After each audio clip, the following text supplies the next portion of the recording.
vale pogai.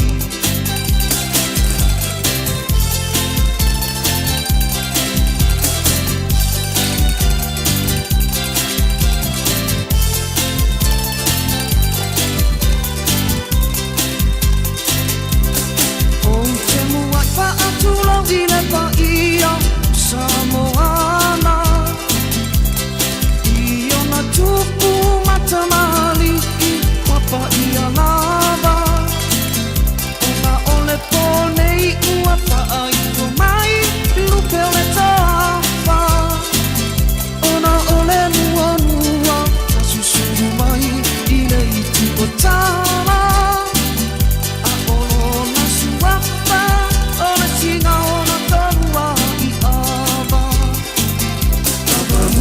Savaki, ua tupua ewa fiti fiti Fiti fiti motu motu, paasafua tuai ipolu Na ute wina, e ali itae ai ainga Pare upolu tofia, pari umane ina fitalai Aia e mahana tua O safo tula vale pogai.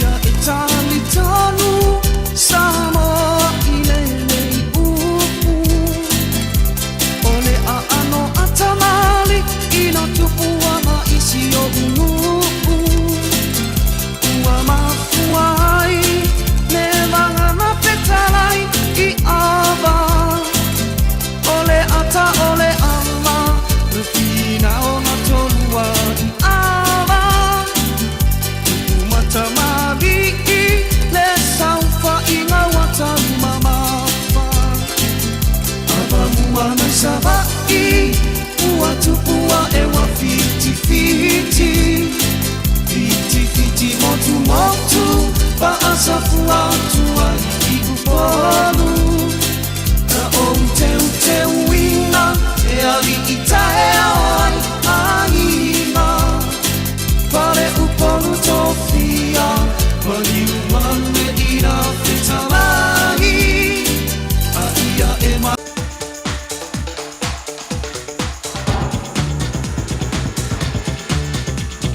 Think a minute. Former Prime Minister of England, Winston Churchill, became so famous for his speeches that he's been called the greatest speaker of the century. He was also famous for his quick wit. Yet amazingly, he was not a natural gifted speaker. In fact, earlier in Churchill's life, he had such a bad speech problem that people made fun of the way he talked.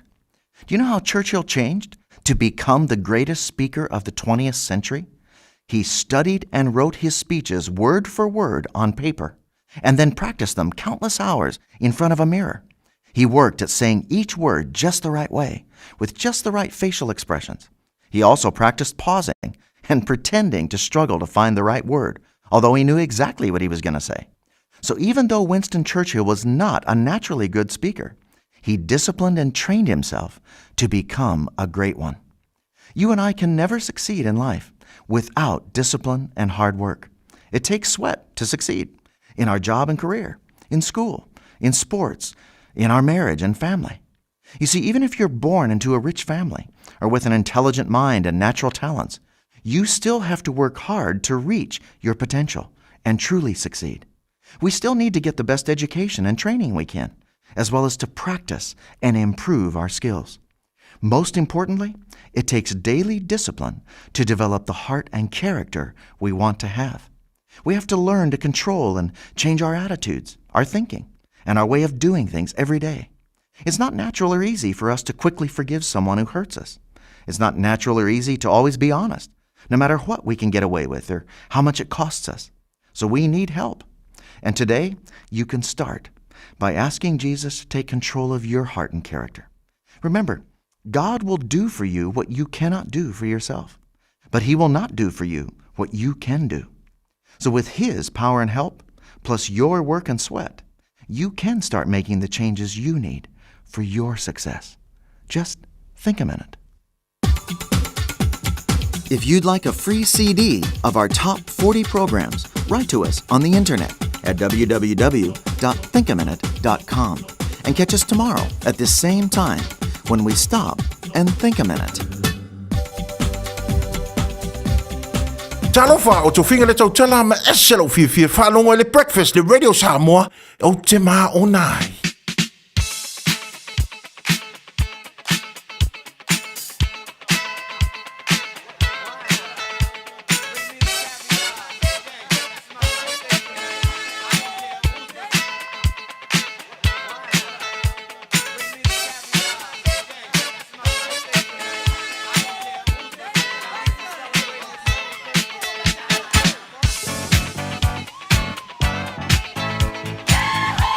Papanangas whanaora so luara nei lea so tolu se folo o te sema.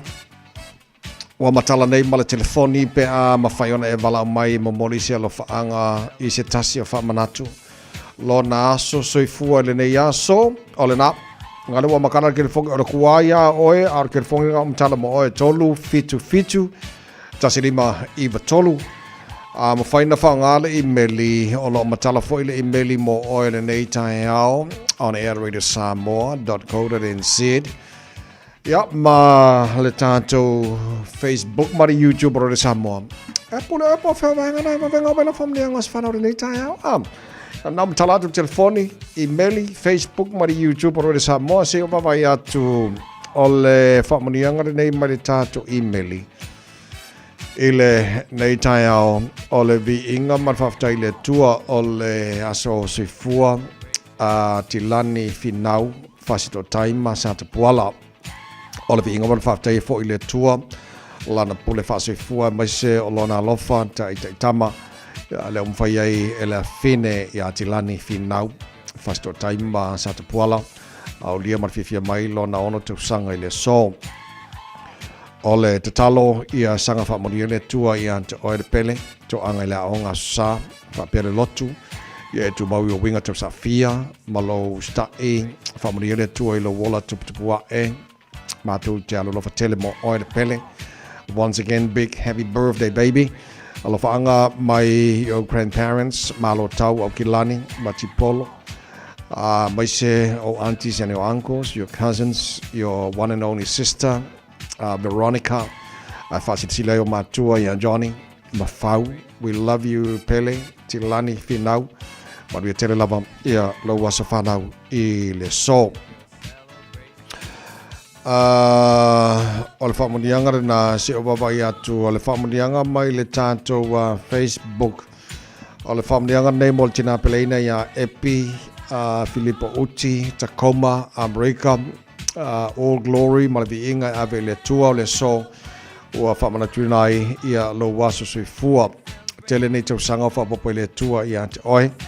Ia maltitalo ia lofa pele tua fa popo ni stau sanga tele mo oe alof tele mo oe ia manuelo wasu fuare nei aso mai o uso mo tuangane New Zealand nei ma America your nephews and your nieces nei vaenga lolangi New Zealand ma America fa pena foi masamo ia mai se ia o se fanau inai America lo to mafuta ia Melia ia ma Paul, Pauline, ia malfanau, ia manuia tele lava, pena foi tifa ma to Neil, manuia tele lava, ia lo wasu fua, to Filipele, ia Epi, manuia lo wasu fua de so. So o tātou whamurianga o mana lo titilo atolo o mwhai ona mauare nei foi tahe ao, lo whātu to whene, ia Epi manuia lo wasu whanau de nei aso. Ia lelei e pe ai fōringa mai o kako whapunia wana mo nei tai au fau se o koe vai tasi lelei whakari sari se a kou songa pa o mai o lele ka ngare pese whamangui i lea so whanga o la kou ia lelei Melissa Band o mai loa me se pese mana i lana whamole mole se I mole whamunianga a le a whenga renga maripulenga al tātou Radio Samoa ia le ngata lea o le tāra pukalame malu o le tai au Maria tele lava o tō wasa whanau, very happy birthday to you all. E na wa toi 5 minuto, 2 I le malu.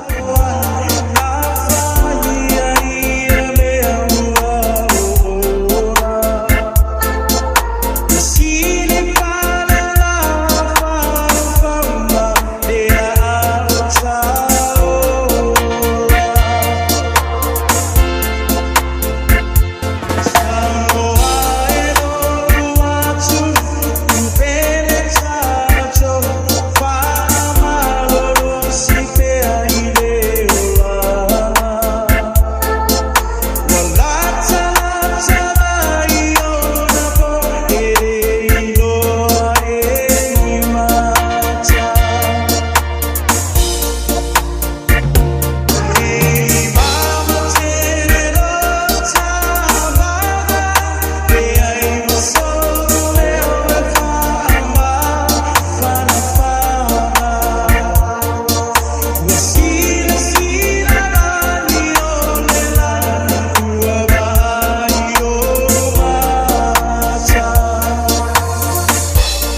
Samoa.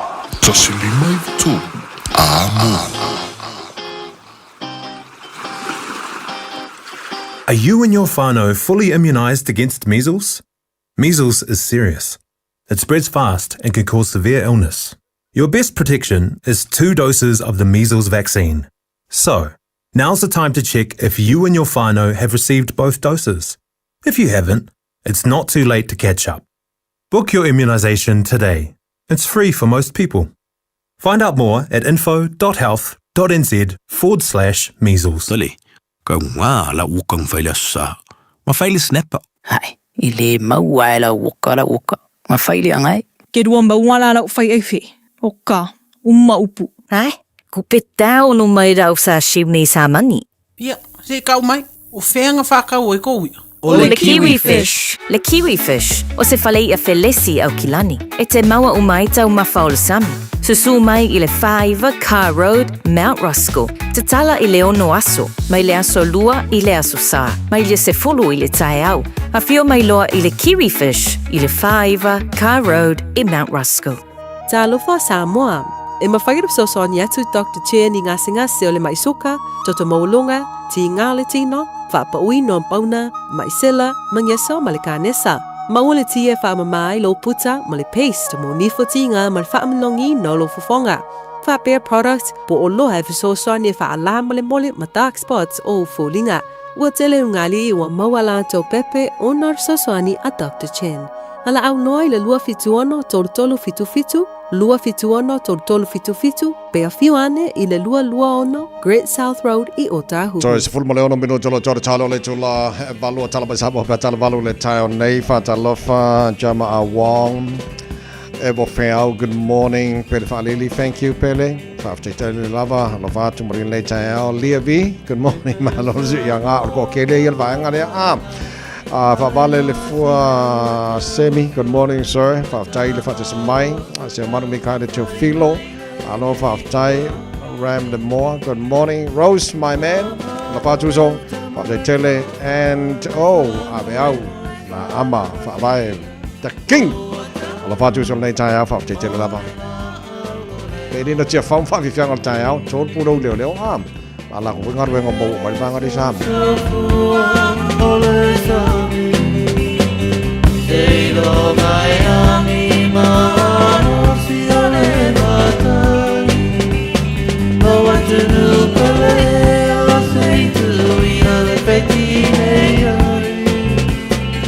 Mama se avenga peata polo le bafata.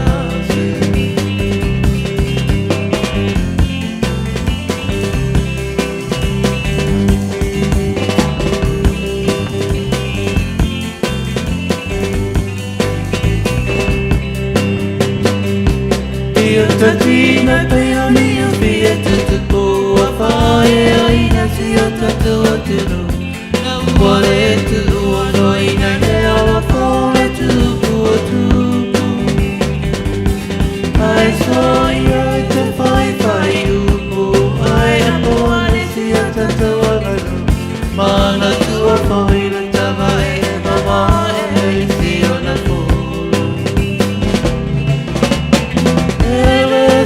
so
le nao le tātou whaftai nai malo le malo I Samoa ma le ngaluenga ua pue nei lātou ia o wa malima se fulo te loa la whalau tele mai a tātou tala mai Samoa le lisi ke lea lenga o whalau wina nei a te oe le tai au nei. Ao lo e whawhonga le maro le tātou roi Samoa spalima e wa toru a mo a ngā whele aso lata mai ngā ero si wharkifanga. A voi mo aka kifanga e vai maa kama makenga umai fua. E o a kamba o kengi la ko pa pengana al pese le mai ko mai e o nga wa kamba ya fa penga fu manga kengi la to wa maloro se fu to escuta si le va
na e oi e fa penga mo me wa ka ki fanga o lo ku ku ni vai kai mo lo tanto yang a o menga mo wa ka ki fanga e lo ngi memo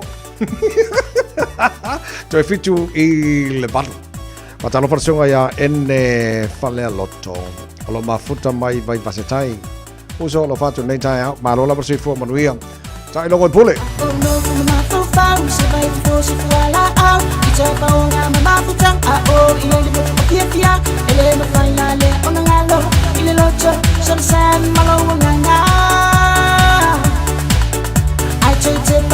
Filele,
Patalo faya lia hala lua Josefa lia kwa umi foi ga nge New Zealand ya malo la valanga wa va nge New Zealand e ko foi a February okay Maria Pate foi fanga malanga lia Isambo Johnny Finau all the way from Papa Toto Puni Road Papa Toto oka kafefe Rachel Sifa malo la versi fua ofea manukau oi cleanliness oi kano fai sai ni Jenny Fau tupo malo la versi fua nei tai fo e foi ofea o tahu kai manga e foi Pili Melele Tony Sinona la fa fong mai o Melbourne Victoria lo la versi fua Maria Luisa from Mo City good morning lo la versi fua fa tai e tai out ka ko kana mai sa mo pe mai fa fanga mai 5 stars seki mai ka ko kai out o e va ka ko kai ma ga ya mai mai su la so le ro si fo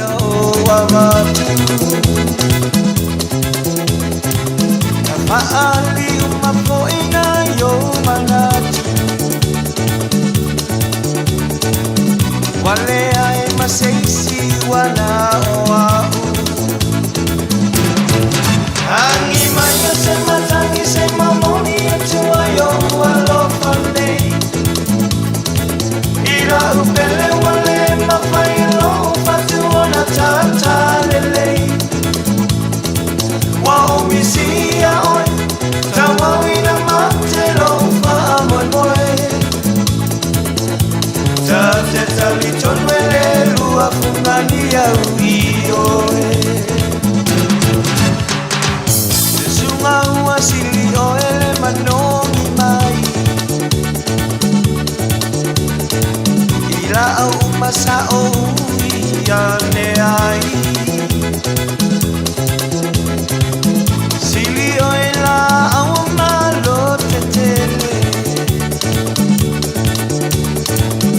Salamaya usu ola upese Angi maya sema tangi sema moni atua yo alofane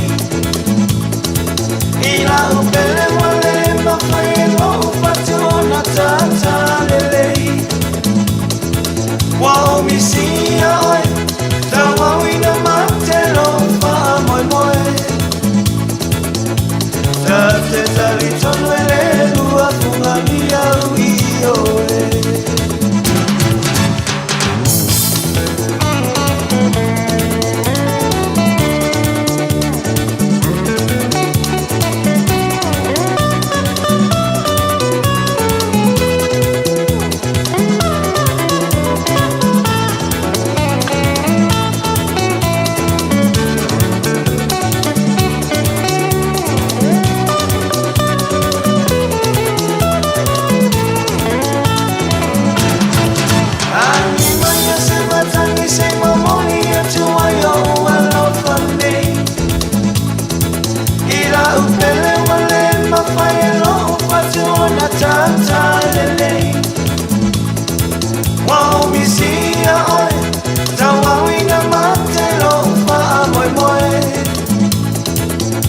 Tate taliton wele lua fungania uioe iyo Tate tali tonwele lua fungalia iyo Tate tali tonwele lua fungalia iyo Radio Samoa. Taslima iwatozu amo. O mawhai ona awina tu telefon mai Samoa. Ona o le lango mai ale ofisa malanga o le ADS Travel. Telefoni o iwa, tolu iwa, lua o, faselau. Tolu iwa, lua o, faselau. O te whātalo whaelo tātu wasino o whaelo i fo i rene yaso, i au si mai ale whaafonga. O le tangata pito matua o se tamatane ua limas fulu iwa tau sanga lo na soi fua. O lo au fia le to limas fulu whao i la tau lo nofo tau fia nei. I te tonu o le whale pui pui tānu malala e whaatali whea puari le tau sanga fōu. E tūtula i ai le whaamasinonga māwalunga. I mōri anga e wheso o ta i soli tū la fono, tau i whala au whaasaina. O le tangata pito la i titi lo tau fia mai le au wha ingai limas fulu wha o se alii. Se fulu lima tau sanga le matua. O lo tau fia uma maona mātua i le mai au so wha inga leo leo. E peo na sā i di ai whale mano fuanga na masalomia. O lo tu le ai le aisa mamaruana. E to as fultasi tama i tai o lo tau fia ai foi, ai fast food tolu ali. Ai o tama i tai o le tangata matua se tina o fast food iwa tau sanga. Ai o le tama i tai le titi e se fulu iwa tau sanga. O leo whailo lau tele leo ata o i lato uma, ma whaamtalanga i o lato nuu i lunga le upenga te wha ilangi, ale mtanga luenga o leo whale pui pui ma le toi fuata ina. I le whairoa inga le sui komasina o mtanga luenga matu stala, na whailo ai o so se tangata lava e mawatu, i le no fuanga o lo autu i aise o se whainga o whala au whaasaina, e pu e ina uma ma ave tau fia mosu e suanga. O se whainga talua i nei leo o whaamuta i le tautua, a se leo po o se malu le malo. Ona ua maua i sa i di ilinga, na ia longo i tangata e whaamautu i se no fuanga, sa fua e anga i aire sa ilinga, leo so whainga o le aru atua leo.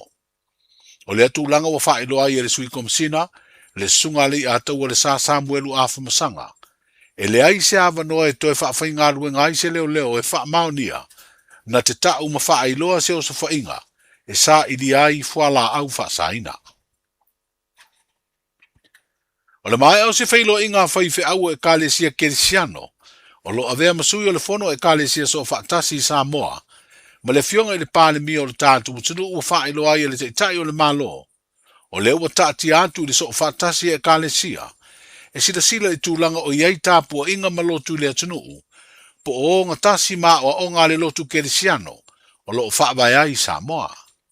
O whailo ai le pāle mi e le sunga la uli le mali e toa le ua tea polata e vaufosi, i lana fono tanga matu sitala le asalulu o mavae.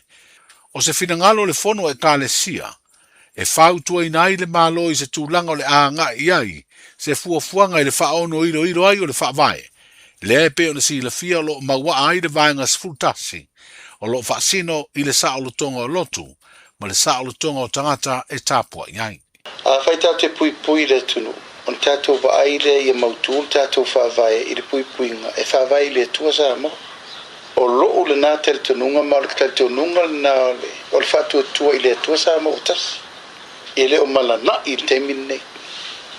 Alan me leu tātou vai New Zealand. Lau sāwa vali mai le o Musalemi le spito. Ai sāwa le tula o keisiano New Zealand le spito. E tātou talian me nai a Samoa lumanai. E mawhaina tātou talian me nai. La lana ua vea le whanutanga le kalesia so whātasi. E liu i el tō wha le kalesia. Po la to va i fa kerisiano lumana. E la fa inga le tali o le puna mai o i kalesia kerisiano. La to te o ngā tusa mar tātou te tonu. O le va inga le fa vai. E te tau ona to e tirtilo iai i a le tunu. E mai se le kalesia. E le tupu te minne. A iei le tu aso e li liu lava o tātou tangata ai fōtua i se whainu mele tō tele a se kalesia whapau i Samoa. E an tātou vai, lo lel me tātou tele fia vai. A leo tātou vai. Pau leo le mea tupu e ve singa ma tau ai se atunu. Tātou toi o le toto masaa o le whātua tuanga. It's all about the belief. E leu tātou vai ni lan me le tupu I kaza ma nu o le tua isala e. I le vai ma mao mo Samoa mo le lumanai. Taun tātou vai titi. Na ole talito nunga lava tātou te loa tātou te tasi ai o le a o le tātou tamalang. Ai la se si tali sia la tu te mai ai fa pe mai e le si tu ese atu male tu Samoa. I lo te mi va tai o le malo mo lo te mi va par miet tau no fai mene. Ma o sa uni vo il tulanga o le ale fina ngalo Samoa po se referendum po le ale tala no nga Samoa fai il mele to sui il fa vai le I le tapo ingo e kalesia sa loto. Tau no fai. Mai le tau tu o mele. O ta oto nei se tasi o fuafuanga le malo e feso ta I le una I o le ola tali tonu. Ma le ola tāpua I o tātou tangata ia o onga whaakerisiano. O le wha mamalu o le aso sama le sapati. Se ia vanga nā ngā luenga. O loo whaatino ai au nanga masani e mana o mia. E le atunu lau tele. Nal tātou vai le lato e avele. He au wha malo si a mata le tātou ana pongi le la vai ni. Ua sa se tangata o na toe pa o se masini I se aso sa. Nan me leo I tangata mai whawhoi o mai pa o masing. O ngai rei kari kongur kako sa. I rei kari kongur kako kapuinga. Iben foi ngā luenga le malo. Le la ave le malo singa. Ua sa se ngā luenga tau kon kalate. O na toe ngai masini me I le sa tapu. Se vana ngā tatua o nga masan. Mo le fonga tau mawha o le tunu. Nani foi leo. Le plipui kalmai. Me tātou services e mwhain whātaunu. Ar sa pati ai, ia, au te reilo. War so solo ngā tunga lea tātou te vairo, les tūlanga o le whitau. E nei whese se ingai tūlanga o no aso sa pati tātou. Hai fo tōt siit fier, whetuna inga le mele o le kāresia, tūlau lava fo il tau le kāresia spitu.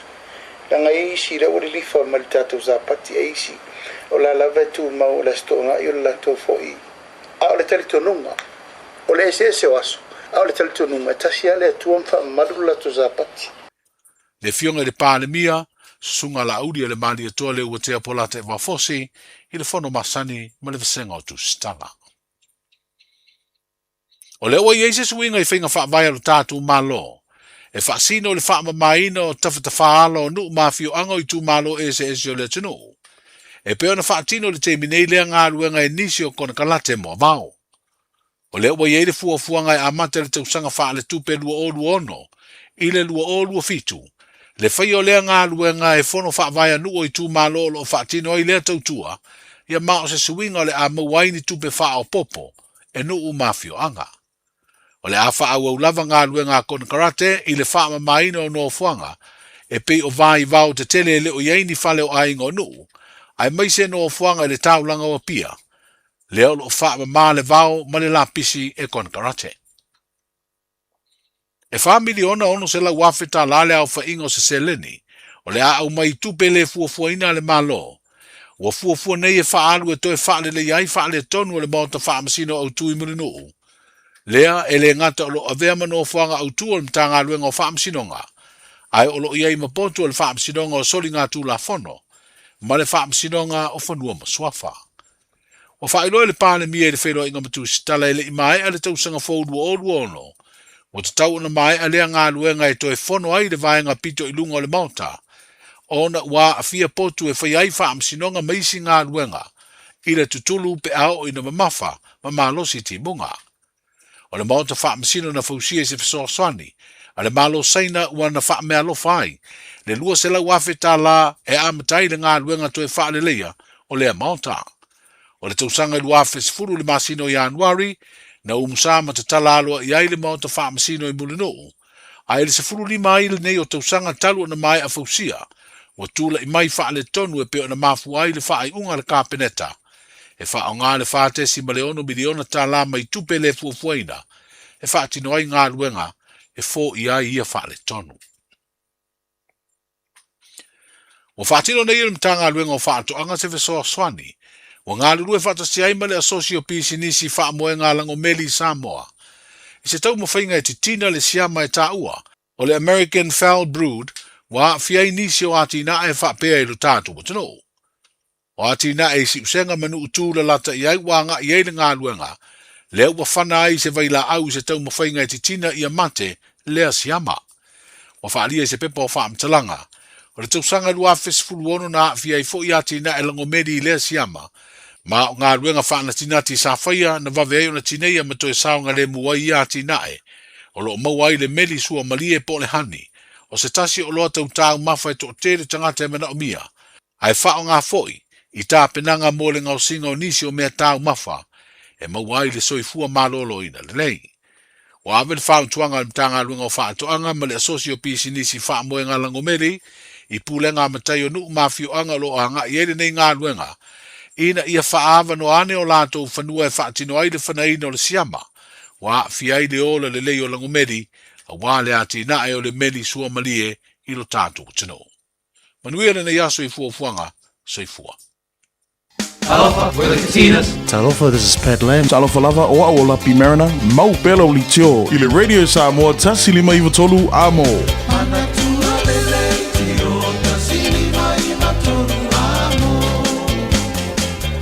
Tātou talapai Samoa le nei fo yaso, le aso so ma le toi aso, le folongo le lua fe lua se folu ma le lima le atu e whasala wina mo oi. Tale tu la se fulu ma le lua leo le so ma le fitu po ana nei o le taurunga o tala mai Samoa le fo i tau sanga o le tala valu i le taiao a taiao toi asora na o le tala folo ma le lua fe lua se ma le lima o le na wai whafonga wai whanongonongo fo i wai se fia e ale tele na me o le ptia o lo tupu i Samoa e le nei fo i aso lua e o le na wai whafonga tu langa o iaia la tauia le matutua ma le laiti o la tau i lalo nei o puipuinga ma a inga leo leo ia o lo mai la tau whamsinonga le ia Februari o lo inga la whaikirisi masi ai o le se la leo leo ia le to tele dimas fulmongo pu oka so pako kere lengu melari ia a o tulanga na o iai lea ua umana o whalawina mo oio la tu sua whanei le tai au mafio anga mai iai ia lea ua mai tātou tala mai Samoa tulanga na iai Februari tau sang fau o le a whangasoroa ia whamsinonga umo la tau nei o lo o whapenao na masarumia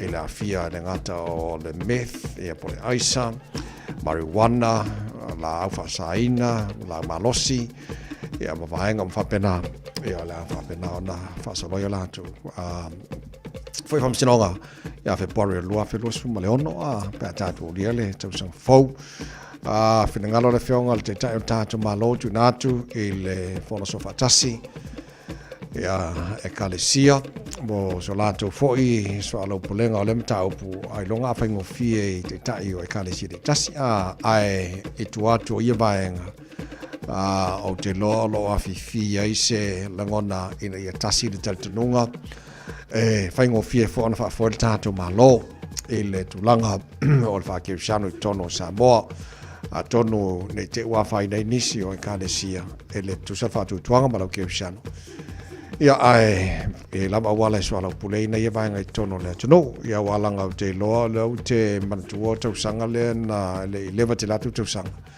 ia na tala i tu na fono Samoa le ofia tu so se tal tununga lava i tono le tonu mal tal tununga o le ia te tauli na atangata ia mai kalesia tapu iai ia le o to fa fongatu mo fa longo i le sauranga le whionga le te tai o tātou malo le whionga le palmia le whionga la uli le maletoa le utea pola te wā fosi Schmidt ia o le tulangara nao iai ia te lola le wala folona whatutuanga i te tai o e kalesia so watasi tono Samoa ia pola so la to fo i silfia ma ia to so ala pulele o le mata o pustemi o moni mai sful fala o te nele tu la valu to mo de Samoa sfolima e vatolu a mop o si mai lau mai mo malau fa fonga nei tai au o le fa ponga nei o tato mau fa Samoa nei foi a so tolu se furo tesema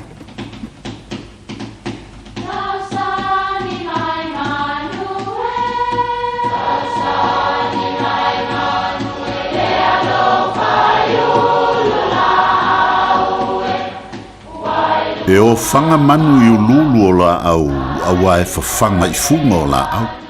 A o le tangata, e whawhanga i upu matala. O le mawhileo o alanga upu mamuanga ngana Samoa maona whaapongai, e a fua i lona sio mianga. O lona lea sao i le whaatufunganga o le iloa wha le aso, mai le tautua se ia o ina pule. O alanga upu mamuanga ngana, ua lanto mamanuina le tō whamanino a Samoa, mana tua foi, e tau fitau muli le atunu. E te tuta whaatonga, e leo loia le taele o lo sa. E whapea le tala, o le malanga le tuitonga malona au waa na malanga isa vai i le whaasale le anga i a mali e toa. Ina ua tau nuu i le matawhanga i le alo. Ua whaafua se ia tangata o whaasale le anga mamali e toa ina ua si i le au waa o tonga le waa o loo sao wha i ai le tuitonga. Ma ave i uta i le nuu.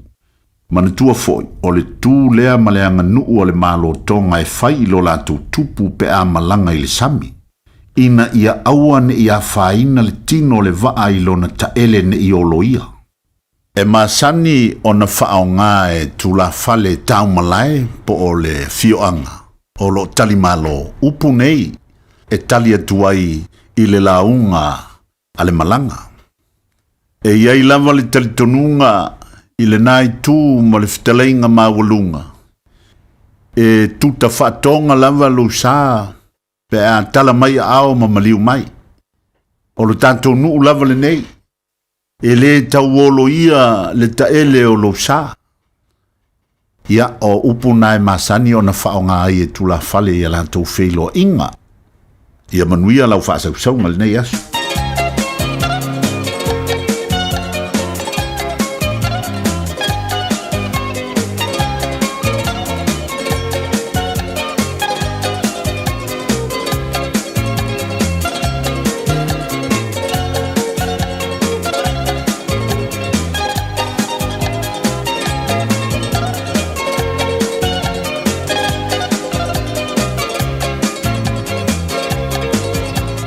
Sa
Radio Samoa.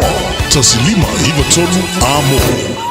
It's summer, a time for gathering and reconnection with the ones we love. Right now, measles is travelling across the Motu too. It spreads easily and can cause serious illness. Before you visit whānau, make sure you've had 2 doses of the measles vaccine. It's the most effective way to keep the ones we care about safe from measles, especially if they are too young to get immunised. It's free for most people, so contact your healthcare provider or visit bookmyvaccine.nz before you settle into summer.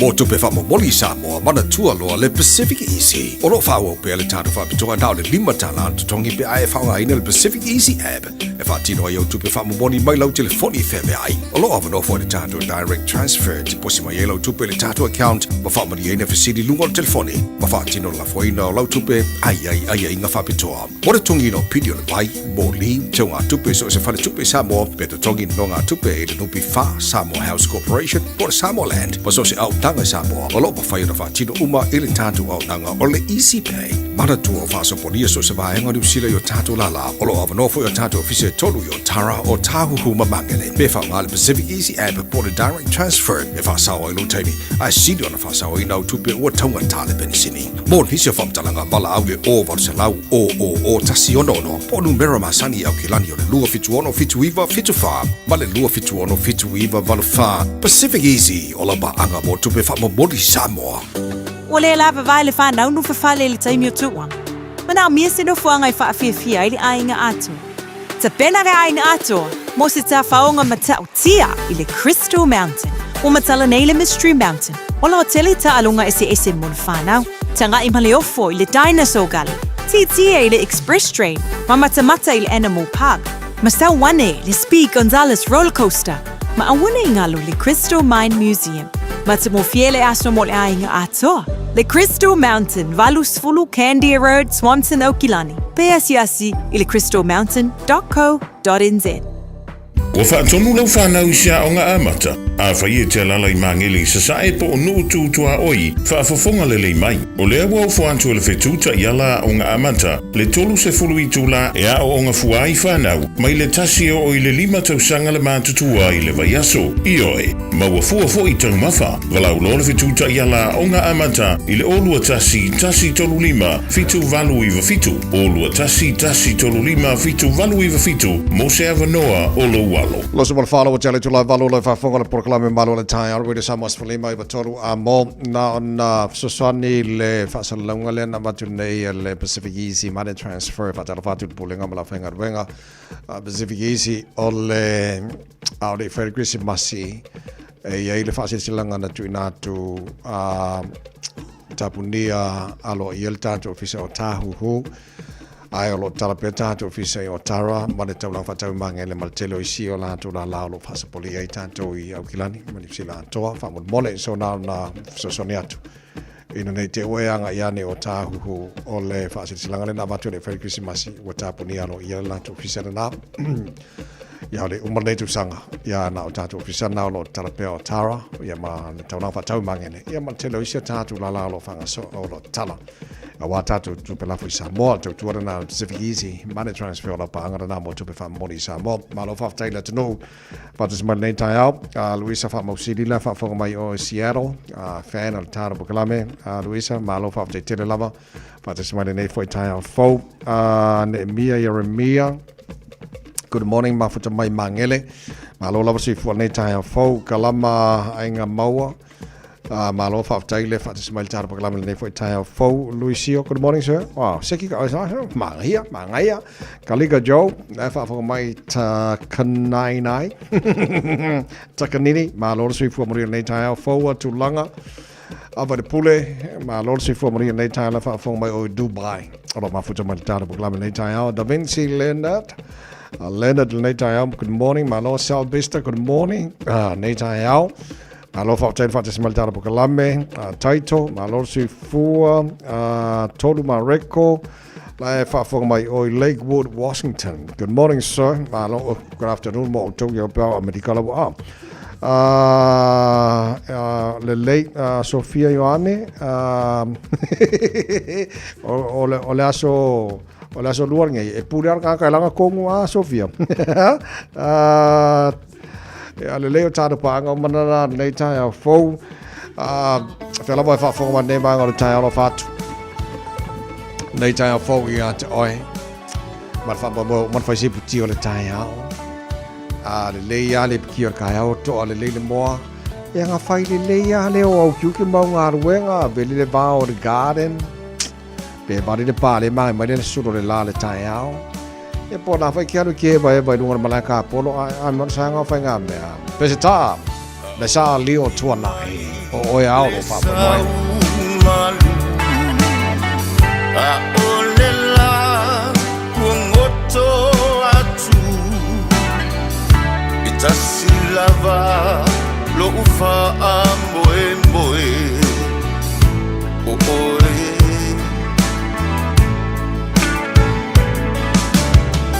Le lalo langi o mo o nga E wana o oe di o uma fau fau nga Au lava lo ufa a moe moe O oe E mo o mia oe O lo utai au manino E mo o mia oe E a vai vai lo utino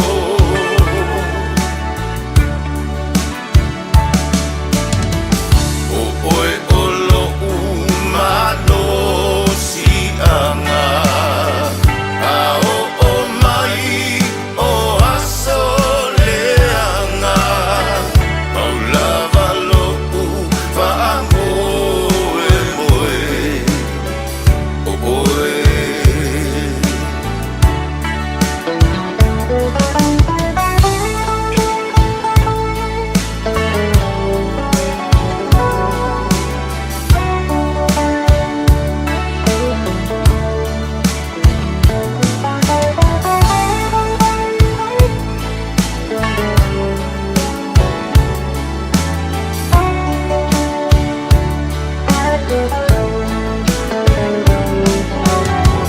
E mana tua pea oe lo uang Le mafutanga e whaavavau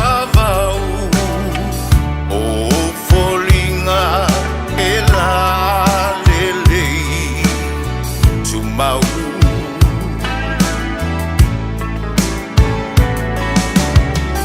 O oe moa o a mo oe Tasile tino, tasile loto e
So more with sa mo se fululi mai matolo mo male proklame malu le taiao mole aso so male joya so le follow ngole lua fe lua se follow male lima oka se follow ngai nga umure ngai follow a e fol tal tununga le se follow nga sa so longa le lei e te me lunga la lo al tato follow ngore nei tu sanga ya o ngana me nei follow nga ya follow for the sami le fa pe malu per sami ya o nga sami ta fo na so ai ina o nga sami so e ya alta me to a mali ai ma so longa le me uma o te lo le na le ngona nei tai hao e le tunu ila mai mo mala fa fonga mal ta to malanga umir nei fo tu sanga na lo fa tai te foi tai me lunga la lo el tato folonga to no ainga to no kanesi o maftanga o so se me tato te yai ya o lunga o social media ya o kau ama bisa me o lo fai fa matalanga ma me uma fa pena ya ai to a me uma ile lo fa malanga le o tato matai o le ina matai matali ile tato folonga o lo fai nei ya a lo fa ta to tele tato o stadio lo mai mo fa fo mal tarbo kalame o la utala e mori mau le vanga le Australia o de se sengal tau pensini Australia ma New Zealand ma salo la va vai pa mo New Zealand le nei pe au te lona le asonga fua ma le aso tofi e pe ana le pawana wa so lua tati tau va vai ai pa mo pensini o pa u mai tau o tar pensini a mai sala pa mu yo gal male en male le si pa mu foule ye ne la fore ngo NPD a le wo ti lo tu nei li poti na fai tau ana po o pa mu ye luo pitu silin tau ngo fia me sa so yo tau la so fu mana stofi o le NPD mal gal o le wo ye le la filfilinga wo fai nei e a fo e tu fatasi ia pe tasi se ngoa e trade ai a company e lui tono New Zealand na pawala mele fate tali ai o le approval ale Commerce Commission New Zealand ona mafailo le ona go ahead ia pamuye lua legal mal NPD o le lopa le ngola fa ngoi nai a pamuye lua le mo mawine tato pa o yo pamu tau pa o merkau la ko pensini male fa mo le AA o le a vertu fatasi o pamuye lua ma wala e pa ua tide lalo le tau le pensini New Zealand o le ala no ta wal tau o pensini a Australia wala ngalenga o Australia ne masina le tatu nei sole o ke lor kau maulalo ki kilo e pamu Australia ile 91 o le tala lima tot o ke lor la sokonga pa ua ya na maina ya na Indonesia sen matu ye o o longa pa o ma wala lo nga mfaina o ye au kala lima sutoro le lita 91 nga ya le iva lima la ma le pe ke lo le iva lima le hotele ana il termine o sa mo le ko mo le iva ba le octane 95 ya la mbawa le tala fiku se fulu kala vor se fulu se baila le se senga ya fu aku le ka ko misalo apa upa mu ye luonga ka o gal ma le NPD ya pa wa pe awanga nga fielo te lo pa pa wala ngai tu lua ka la fa kasi 91 ya pa urna ya ko ya nge fo lunga lo winga ka ki do fo le lua ka la ni mo se fulu mon ku puanga ile 91 na ka ko ki kilo le so nom kwa ke le ale le se sengari o ka o pensieri Ya, le melana le wo ya la tato tilo la le merch le la ai nei company lo MPD ma le gal. O company la titilo atu. O le ainga in the Norfolk South Island, the Sheridan family. O la toe o ninga le half of the new company. Le la so night. Ma fa mo o le tangata swa fa ya Barry Sheridan. O yena o ninga le company le NPD. O yena le ave ma chief executive. Fa el company folia. Pa fa nei. All company Australasian private equity firm Allegro Funds. Ola tonai o ninga legal. Ole afo le si vaenga por share company le la tu fata se company lu e own la company na. Le la yai ola titi la tu o tele olanto sites. Ya polanto Pumpensini across New Zealand. E lu se lau fast fulu ato. So la tu fatasi umala vaenga lea. Ele to esel gal esel NPD. Alea la fatel nel time mai approval the Commerce Commission in Sino. Ele to fatsinga pamu ye lu mal famu mo ia tiliona pa ul pensini. Mo tato New Zealand. So tato Australia o ko fa fonga mai o ko kaule el pensinga ma ko New Zealand. Ora mo kwa fasio kanga le beolo ye nei. Ka fe so le se ka sia ia so. Ka sia ia Kalau sia ia le leil tu fat singa pamu ye lua. Ma se fa solo inga ka ngo fie kele ka ko pensing ngi sirnga. So ka fe feri to dos fulo mino to lo talo le tulai va to pauna mino to lo toi. Ole por kala me malo le tano de samas for lima to amo. Por ne fa solo wo to fulo ia so te semba o taro folo ole lua fe lua se fulo. Male le bam fa talo fa jelo taro pa anga fa talo fa man ne ba ngor tai out. Nungol chat to Facebook. Mosa Robertson, good morning, sir. Malo si for throws my jing. Malo si for Maria ne for tai fo. Caroline Twala. Malo si for ne tai out. Ma fu mai mangele. Ma yaba si monetalia. E seta tanga bo good morning. Malo si for ne tai fo.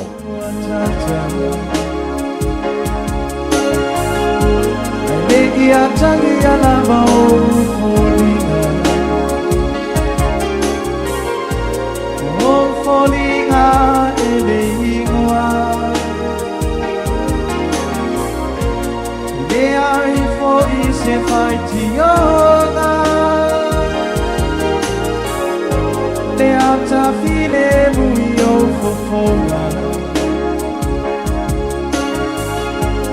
E susulu pe iaso Wawe mangata saafia Me ai sei sina tele mana omia Wa eira o moe o lo polo Ola no nana momo ia ile lo so O tele malo si se a esto Oye lo papa oye lo Oye lo papa oye lo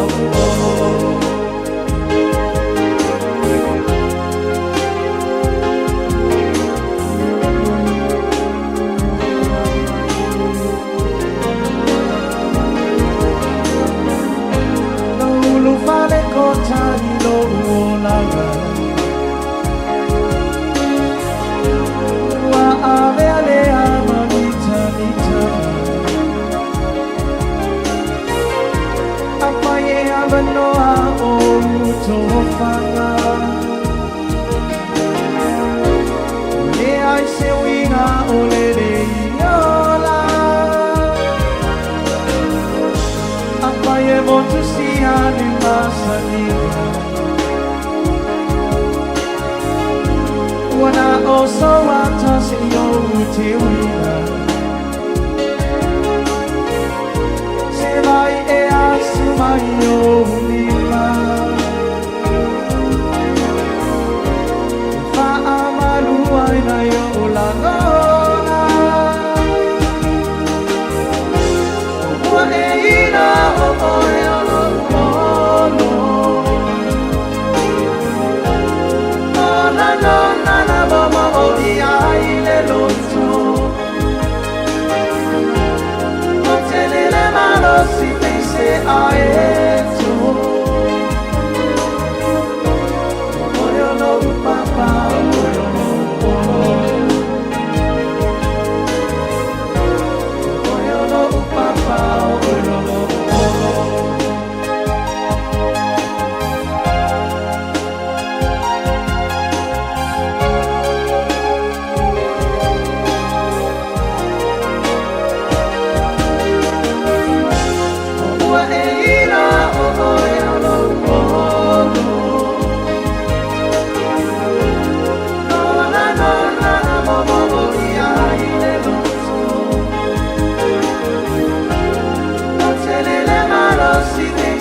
Whawhiwhianga mai le Eva Band i nei whaitai au o Oiolo Olo.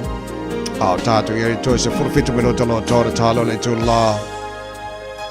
Eiva. Porkalawe maro le tāra Radio Samoa's Fulima Iwa Tolu Amo. Tasino pese sui ako umma e ailo no suina. Au janol pese le Aniva, I think. Usuina fo e Leone High School America Samoa. Aru sunga na le foi vaenga.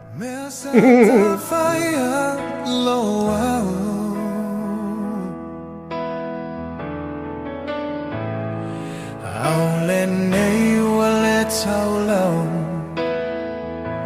Talulo tu ina now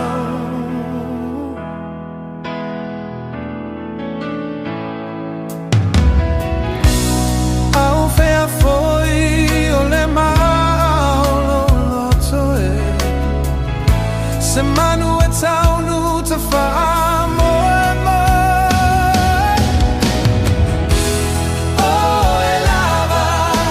Sini o lolu o langa Sulu sulu o le la O falling out O e lava O le sini o lolu o langa Tu mau pe amo o Alo fanga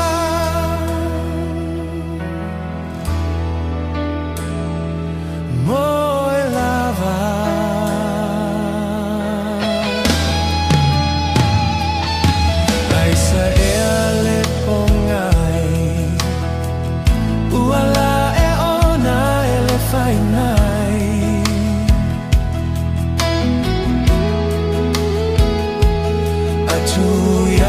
Fa Italia O e lava mau feelinga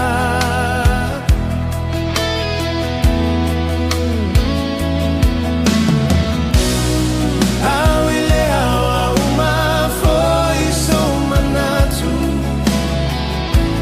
O te teo pea isi o fatu O e lava O le sini o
fa fo mangi lai fa ngale AI ia le la mo e lava ai le o le suru o le la o le suru le la sane ai se fai fare le io sei Joyce fu minuti le iva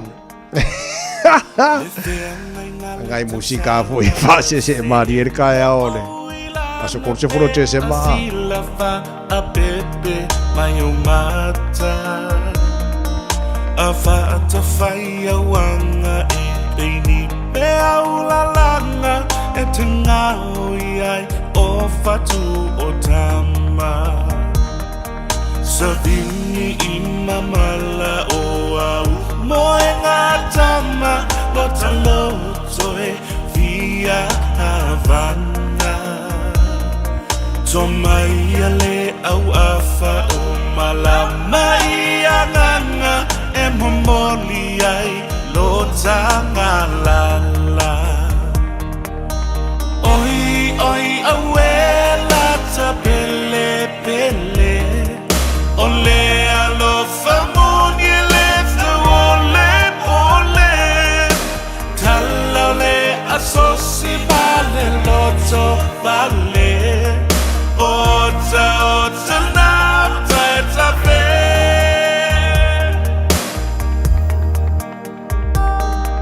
Tumai se au manga ela e ibaonga ngana Tata soai ile atubasa Se tau tai mata pala lana ba ele fausala Atumua e fai aile aleanga Le feanga ingale tau sala wani Aina fa alala Esa sala fa apua o le fasa Le ki o malama zawa I le patau tala E su ena tonu wailo ufi mata Oi oi awela ta pele pele Ole alo famoni lefte ole ole Talole asosi vale loto vale Ota ota nafta eta fe Oia ue Funa la upele Au mai aso alofa Se inga se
Whearaiga le tausala mai le puni a la waa Whamanisonga ia tolu ma reko o la surusuru ma nei le lai a Amerika le nei tai au Good morning, maro se fotolu le fo e suru mai le la mo matou. Hey, au kilani. Ia a wo for the time e fa ora le answer machine to Billy mai se si o Natalia tulo le answer machine mauto tasi dona ka ko fa nei tai au fo. Ta maru ta ora na mo le aso tors full ne te sema. After lo talo mo tampo inga alo pa de to mo lo tu se fora sa ta mo wola. Ka ko felo ai e le toi aso o te sema. Manu ia tele lava nei aso le lofa malanga le lei o tada matai le langi. Te ora nei tamai neni, se fua, mai manu ia. Masini tali telefoni tu mai ai se fe ai o te vidi e tu foi tinga ona oli loina ola o telefoni watia e lo ai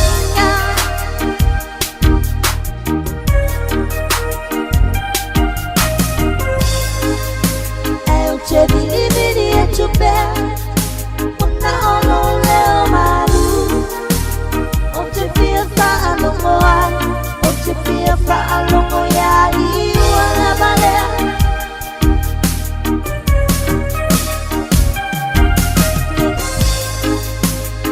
Te vidi e tu bel Una ono leo malu O te fia fa alongo ai Te fia fa alongo ya Iwa la balea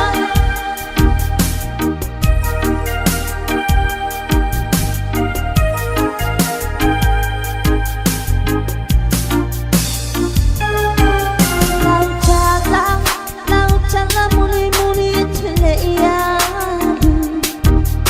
It let me feel alone ai nga ia te au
Fa alongo ya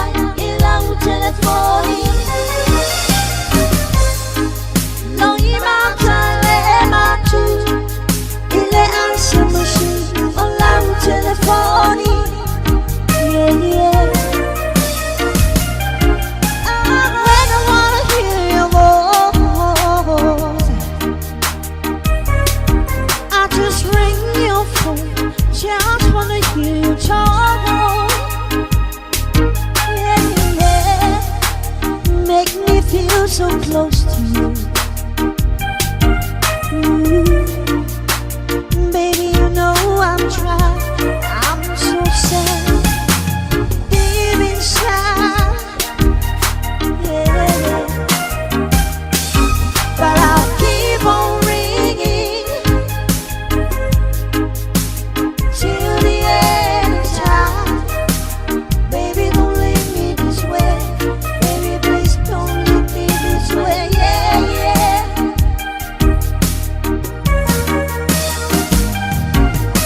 But I will keep on ringing till the end of time. Baby, don't leave me this way. Baby, please don't leave me this way. Yeah, yeah.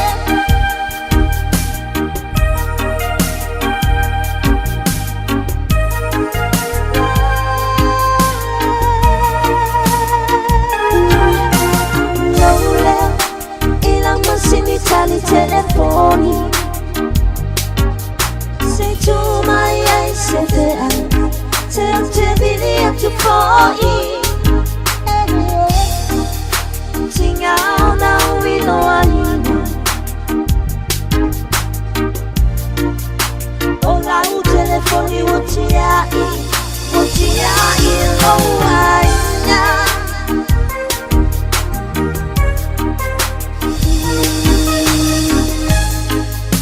I'll tell you, living to bed.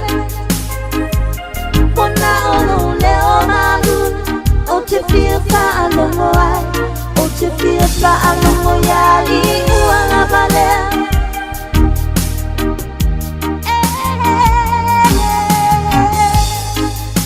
I'll tell you, living to bed.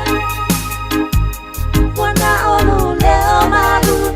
Oh, to feel far, no more. Oh, to feel far, no more. Yali, Uala, Balea.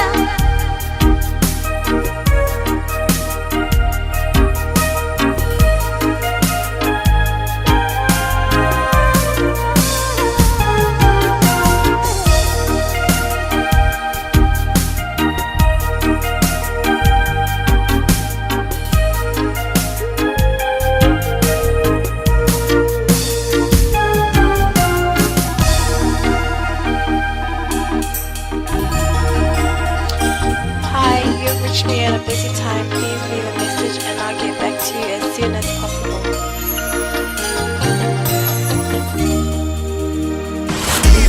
Radio Samoa. Taslima Ivatolu. Amo.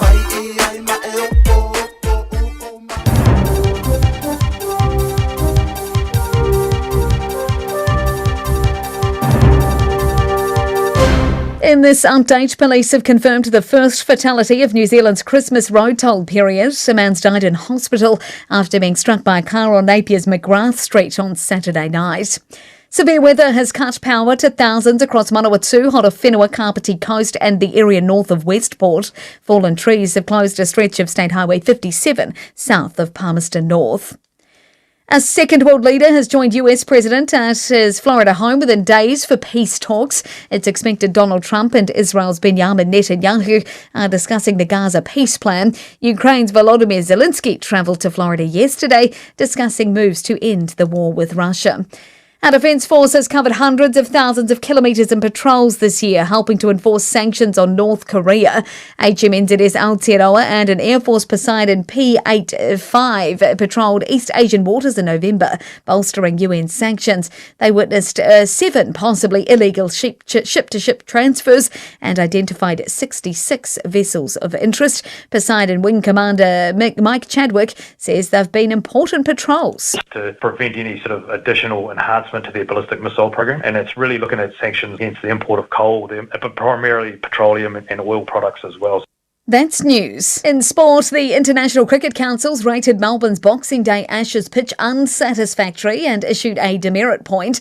In a report submitted by match referee and former New Zealand captain Jeff Crow, the minefield was ruled to have favoured bowlers too much in England's win.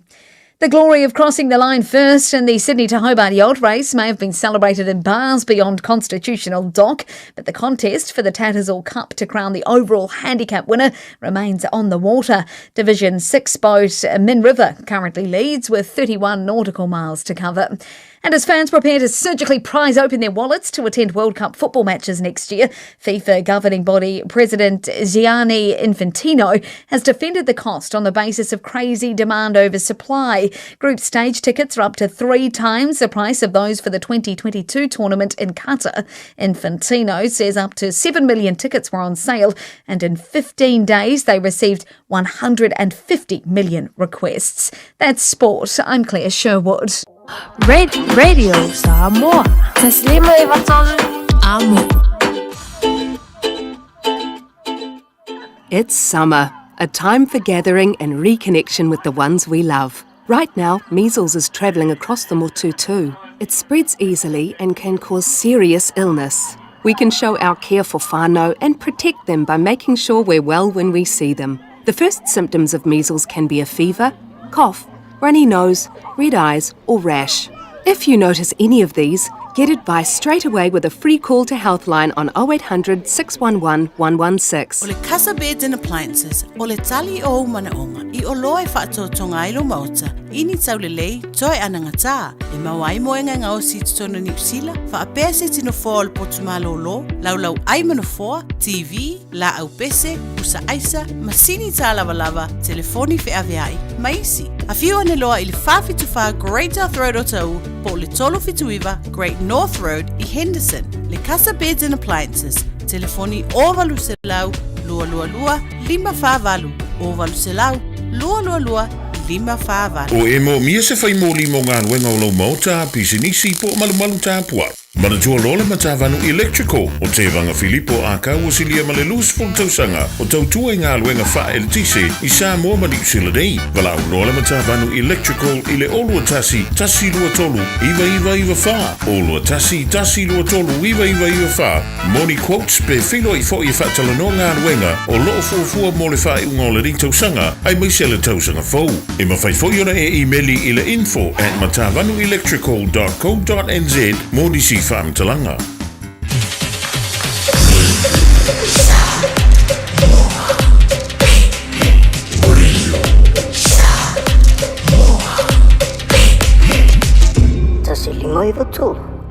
Fai tauina le upo le poto no le tautua matavela linga Fusi and Sons Funeral Services I Mangele ma Samoa. I taimi o mawhatianga ma whaanoanoanga ona o le maliu. Manatua linga Fusi and Sons malana au nanga o le a whaamama avenga atu mo oe ma le ainga. Wala au I le telefoni 255 tolu o fitu.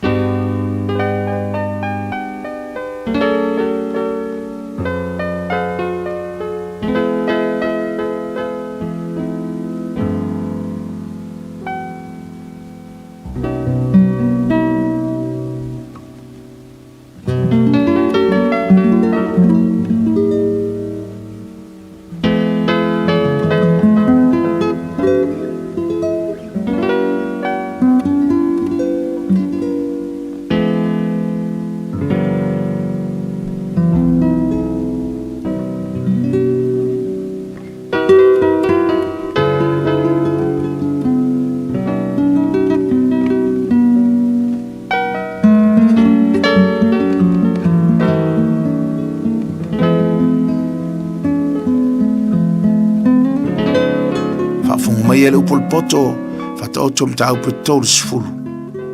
O upo a kuru le atalio yake, o le waloanga na whaiatu ai le tangata ia Itielu. O Itielu a toa ma ukala. O au nei lava, e sili ona valea o au tangata uma. E leia te au le atamai o tangata. O lea o au ina fo ia ui le poto. O le loa fo I le poto I mea pa ia. Oi ea ua alua e le langi. Matoe ifo. Oi ea ua whaapotpotoina le matangi I ona 5. Oi ea ua fusifusi vai I le ofu. Oi ea na whaatuina turu inga o le lalolangi.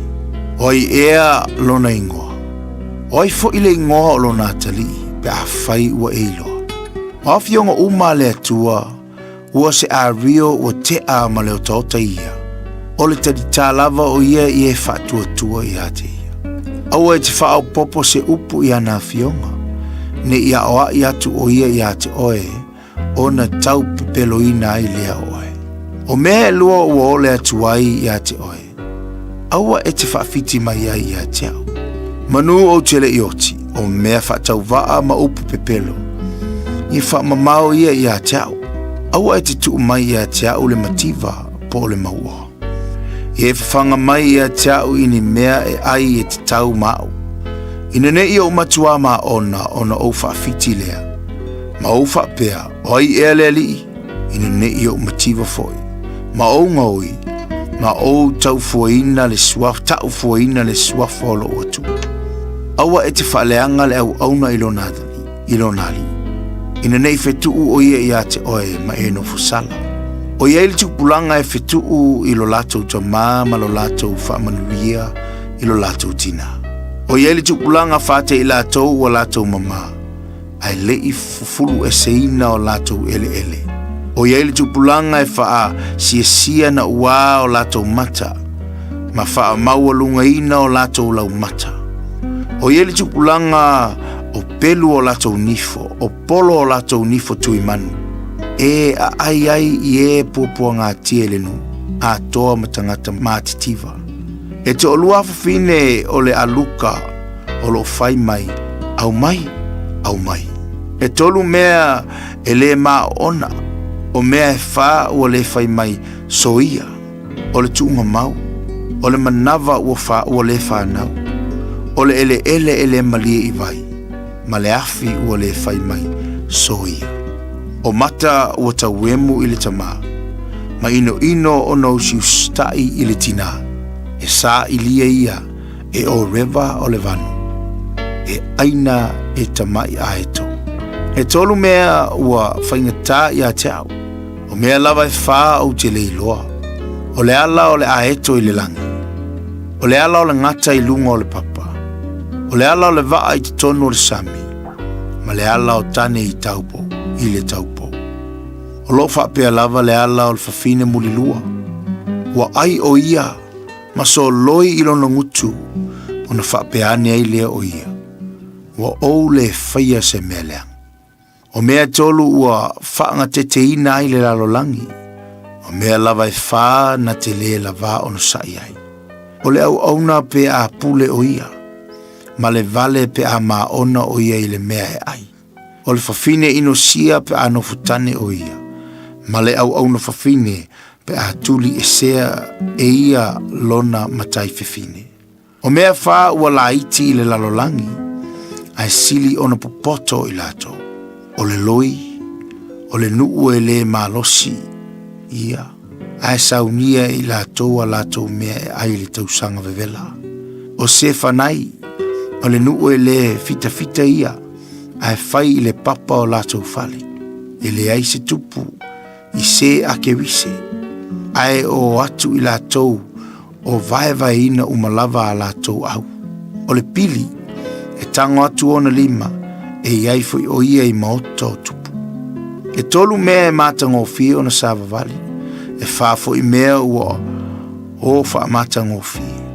O leona e malosi i manu vai fa. E le lili foi o ia i luma o se tasi. O le solfanua ma le otipoa, ma le tupu e le aise tūlai, atu e le aise tūlai atu i ate ia. A fai ua e a mio whaavalea ina ua e whaamauolunga. A fai foi ua e manatu i se mea leanga tu atu ia lau lima i lau ngutu.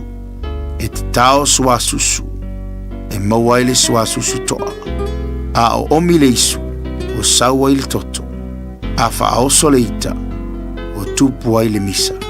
Upu o le poto, whata oto e tolu sufuru.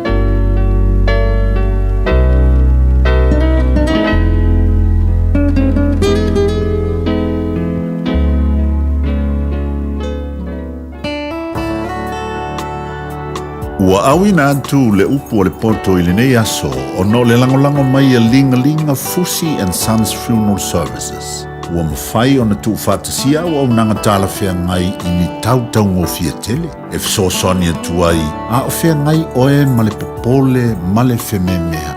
E mori whātasia atu ai ma wha mai senga, ma wha mawhana whananga mai alingalinga Fusi and Sons mo a inga uma o Samoa ua whea le maliu male oti.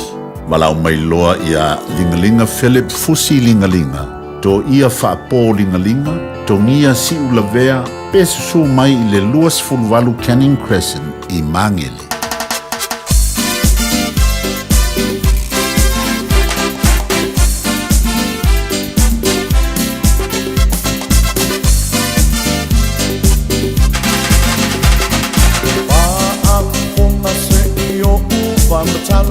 Ole tala malama lona mala awina ai le pilinga wale ole tino a ole nganga wa oye o mai ma ai le loto le tangata ele apo apina tapa lona todo mai ai o sama natani elu le lona fa wa tai ma o sema Samuelu pesili ai ese bomba mai e tau le a tali ese toyo le wini tabita Now me I let you up controlling and when I find my honey find my lossy Now me I let you up controlling and when I found winner fight to winner no matter Now me I let you up controlling and when I find my honey find my lossy Now me I let you up controlling and when I found winner fight to winner in all the manner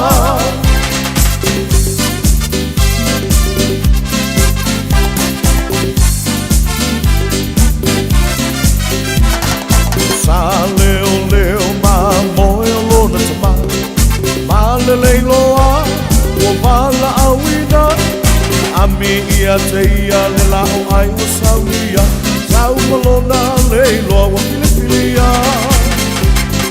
Eo vai a Samuelu ina tula ia Oia le na wa Filipilia Tata wa whaauina I luma o no so uma O no so fia I lea oia I le manga E mana mia I le tua Oni so le nganu e ngai whama oni Whama losi E mana mia I le tua Oni tole nganu e ngai whauina E whatamuina I lona mana E mana mia I le tua Oni tole nganu e ngai whama oni Whama losi E mana mia I le tua Oni tole nganu e ngai whauina E whatamuina I lona mana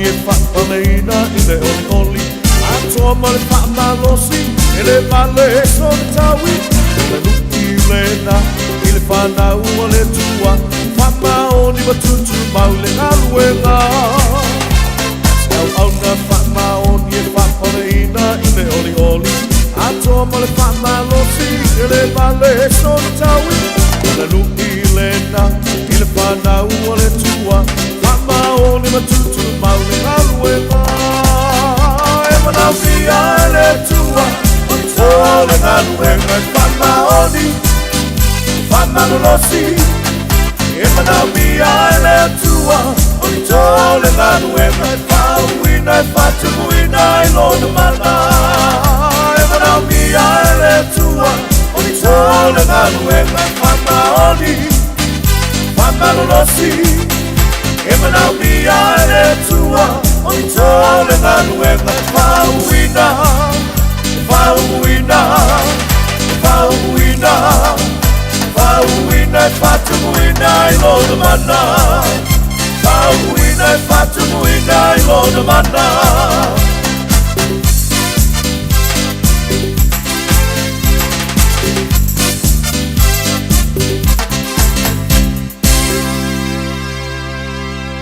Ta lofa lava o le si'u fofonga le nei o Samoa, le Radio Samoa.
say well.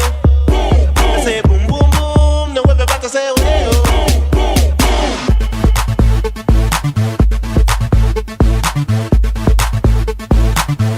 I'll be rocking them beats. Radio Samoa, tasilima hiva tonu amo.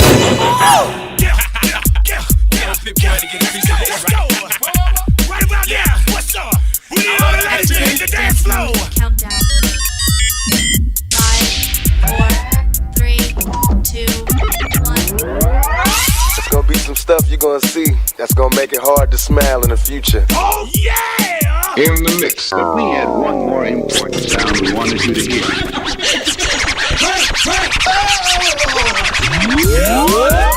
What? You can't. What? You can't. You can't. It's Drill Bill. It's Drill Bill. It's B.O.B. Let's go.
Iso tatu fa fia fia ngasu fia fia yol jaya o ilungo le tau chupa le ranga si funga le bedi sabo tsini pa tolu amo mana pokal me fanga solo le jaya o le so lu le so tolu se fulu nei o le nei fo I amasina muli o le tau sanga aso lu muli fo le tau sanga pe tatu yen tatu fa fo ile nei tau sanga lu o lu limba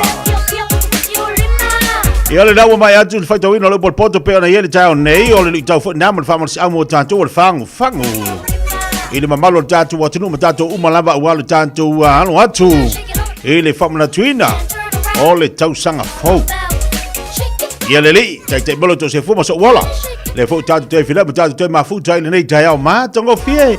Tai au le le o so mai la. Aso wa mai le tu fa popo lo to se fu ma so wala vai. Fa wa we pe ti te manga luenga le de Samoa. Ia bala na uranga masani ia le tatu fa fie fianga.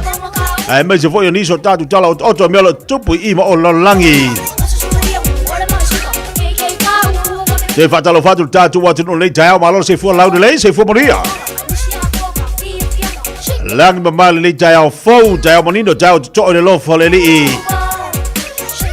Le wa fu fo va mala au tatu pat patia le lo fo le tu ai va manu. Ilona ngale le malona lo fo ya ti tanto. Le la u ma fo le nei tai au. Patalo fatu tapo inga mo nei tatu chama tira ma tu mo to malawa. Ia ila ngata fo ile o tapo inga la finga luenga tofi le tua sunga fa fenga. Ola tu fo le tua. O afia pa tele to mo te sa. To tele fo le tu no na ma mo tatu po kala le tai au. Patalo fatu malanga fa alo. Alo tatu wa tunu wa ma mo te tu le sa mo le tai for good morning. Pena te ba futo boyai. Ia mal mana jolo solonga le mama nu le tai fo. I would ever sitting in the low out. Bye nal po kala le sa mo musika si viloi. Ia bal fatalo for tai au. Patalo fatu ya to u malawa idungo penga te fai langi.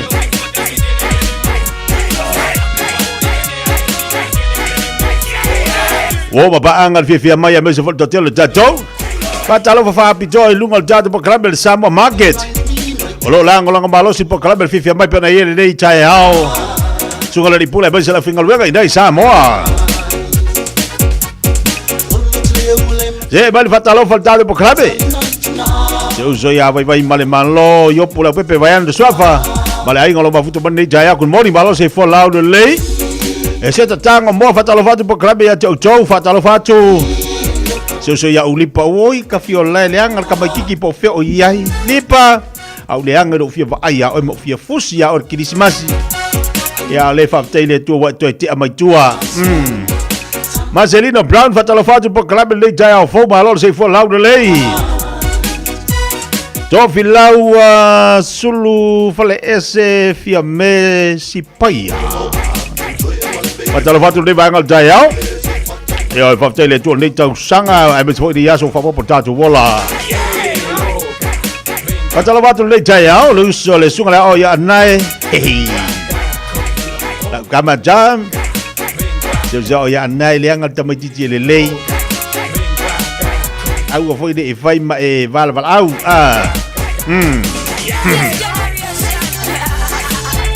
Aba no tatu le no fatalo fa daiao. Dalo dado telefone dolo fito tasliba dolo la fatalofa. Fatalofa la so muli aso tol se fulu ele yo la tol tasi. Ala so muli la so tol se fulu muli ya de neto sanga. Dolo winga le talatu dado lina te fatalofa yai. Wa tere do pito ya uli la so tol se fulu le ke fa ko fo ka ku ya dia. Ai dado tere lopo wa ale te sanga fo. Ai mana yalu fatalo foi le tai au la stofi ne tai au la solua la sotolo se fulo nei fatalo fatu ya le sunga la malo se fulo de lei ya fa balon foi le se ya lam sa minga brada lo fatu bodi ngalu ngal tai au Elisa yuk fatalo fatu malo se fulo de lei mana il fatu pa ele la no mumu ele la no viole ai la no pa Lua le buka fatau I fatalo fatu dei tai au lua fatu mumu le se fatu a tae. Ulipa au sole kalo fai ulipa. E ai le wakia mai kua papa. Lipa le wakia mai kua papa. Nita saulo fatalo fatu dei tai au. Tau mino fatalo fatu dei tai au mafuta mai dai mangel le sae.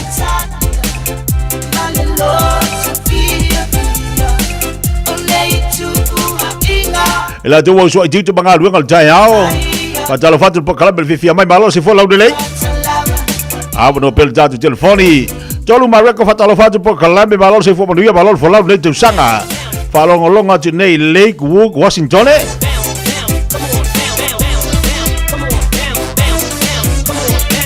Lupa ni uju por batas mai ia lata malo se fo laude lei. Rona. Mafuta tu nei marewa malo se fo maria. Se bal fatalofa mo jai au talofa. Ya, se foi maguia ketia. Palolo se foi dia jai au a mali ainga. Ya, wa maka ngo fiele sulo le lai le kai au. Fa kai vi ia le anga le o le. Man le ya. Yaso. Ia, mana ia sui. Oye, que der sui ngi kai au. Io mo ni lavole. Fkalinga se fa mo molea. Ia. E mi lo so ngi te faia. On e fa sala la winga nge se kaula se Samoa. E fo le la fia fa mo mole. Kalo fai. Telefoni, bailar ta telefoni, ma telefoni. Le fa fonga mele tulu le wa ye lunga lenga. Ole olu tasi. Lima iva fa. Ia. Lima ono tasi. Olu tasi lima iva fa. Lima ono tasi. Lima ono tasi le mana ia. Ia na fa fonga mele tatu waturu. Au ia se taula se fo ile ila a. Ole Oi la fia tamaiti, Ia na vala wane le sitimala tu sautasi ta telefon to ina. Olu tasi. Ia. Lima iva fa. Ia. Lima ono tasi. Na ia vala wane fa mole fia mole so sani nei fa na wane yo on tau fo. After jamalo ma wal tatu watru. After titia. Ia sei fo ia. Ia sei fo.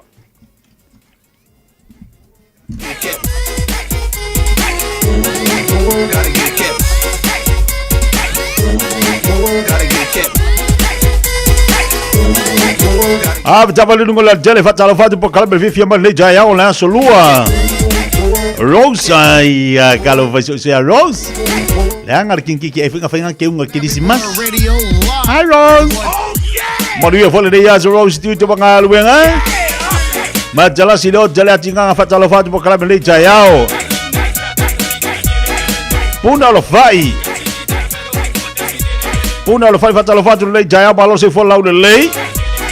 Ia fatasi baina I Otara.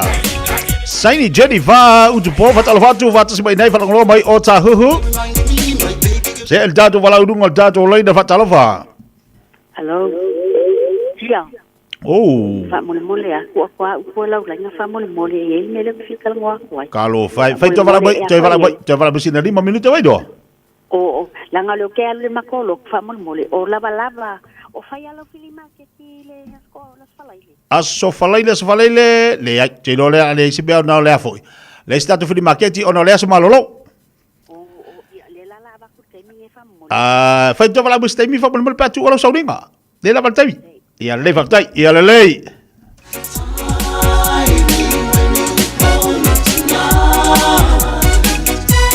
Peato fatalo fatu peato bala ingal nei jaya lungal tautua. Ma au genza e fatalo fatu mafuto bo ina ia wai. Fatalo fatu le nei jaya ia juna fo mo malose fo Maria Brisbane au Italia.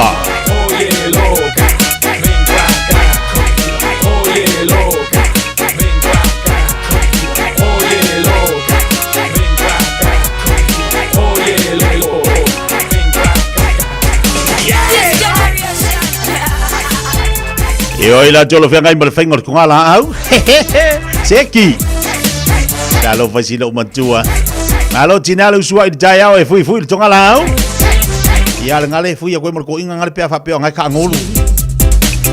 Na ela Fatalo fatu programa ya Caroline malo se fo lau le lele de jaya fo fatu se nai mangale zai. Bola itutu abelalo. Uzo malo se fo dia.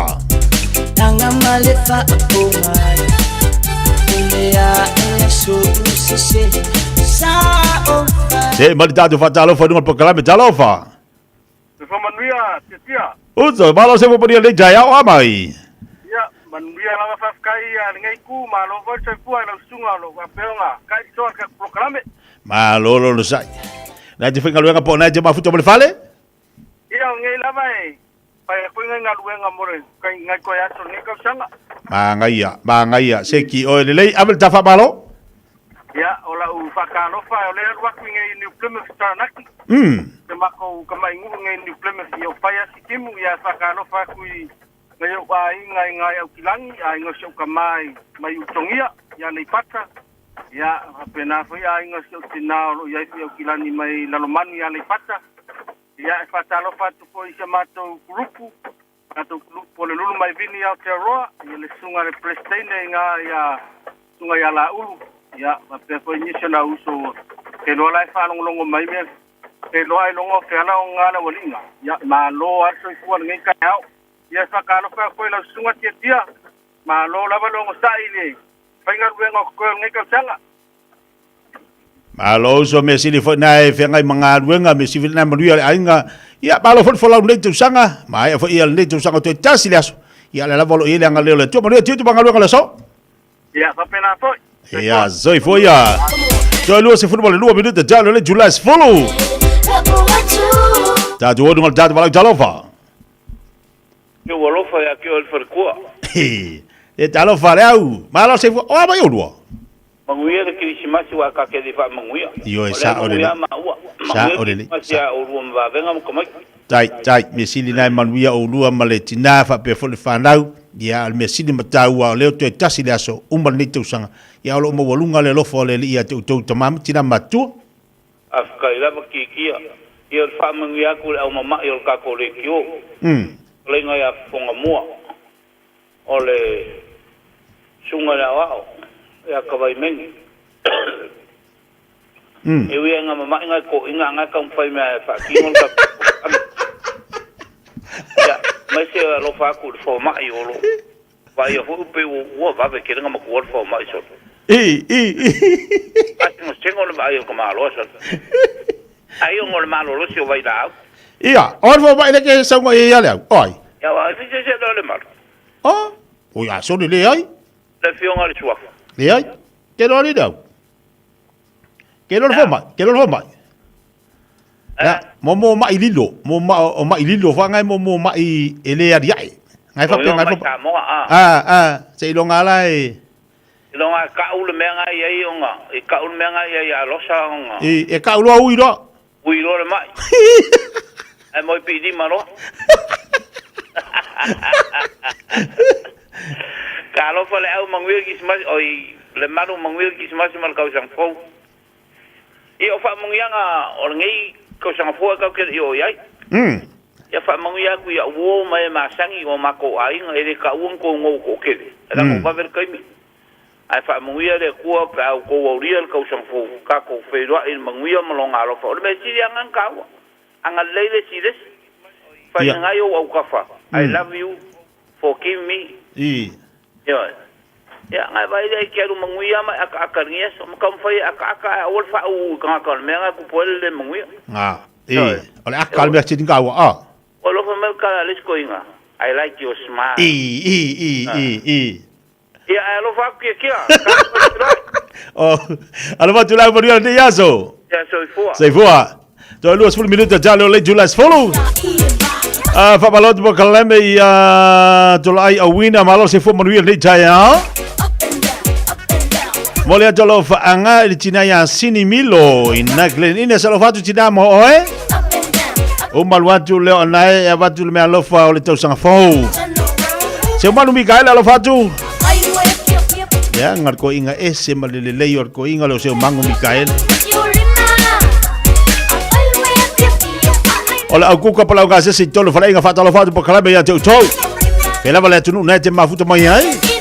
Ia mo le atu fa ma lol po kala fi mai mo to u bala va malo lava tawa tai. Malo lo sai tu te banga lu ngal tai ao.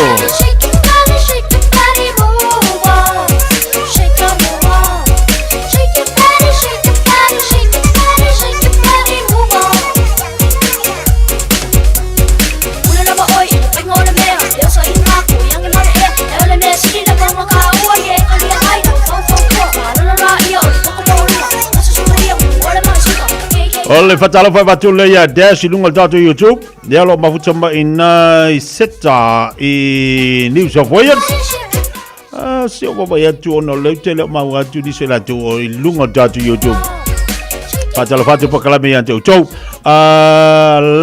lata mafuta ma ina fatalo fatu le tayao mafuta ma America ma lo se fo la le o Tine Masani Fata si boy na sini au si Italia malo fa tel ma mai lungal tatu pakala me fata lo fatu fo ya Jojo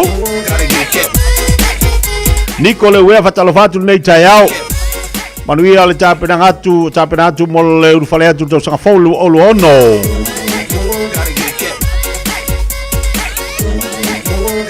Chile ane mo le atu fatalofa isi au tama ia lau moli ane i le au waa. Tuangane mafanau le tali ia ampelo Sarina male fanau. Tali matau alo fatu mo uto umalava.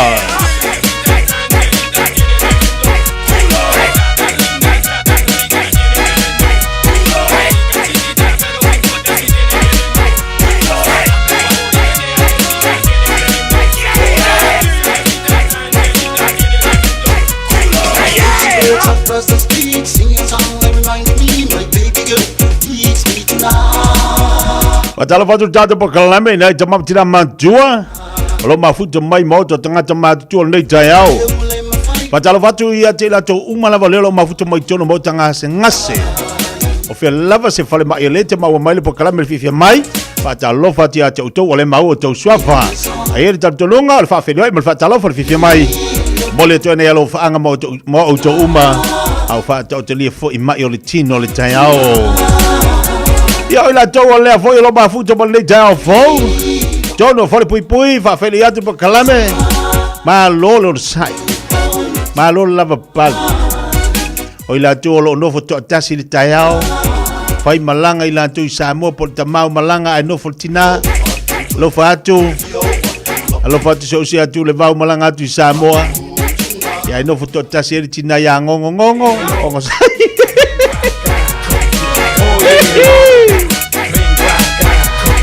Hey, yang lagi miut nguf ko kasia.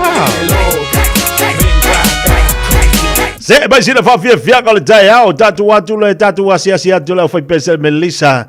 Yo e manai fa fia fa no fa file mo le tapa tanga. Ya pole putio le jaya. Ina o tatu wa ya tu le mana yo le oso mai la.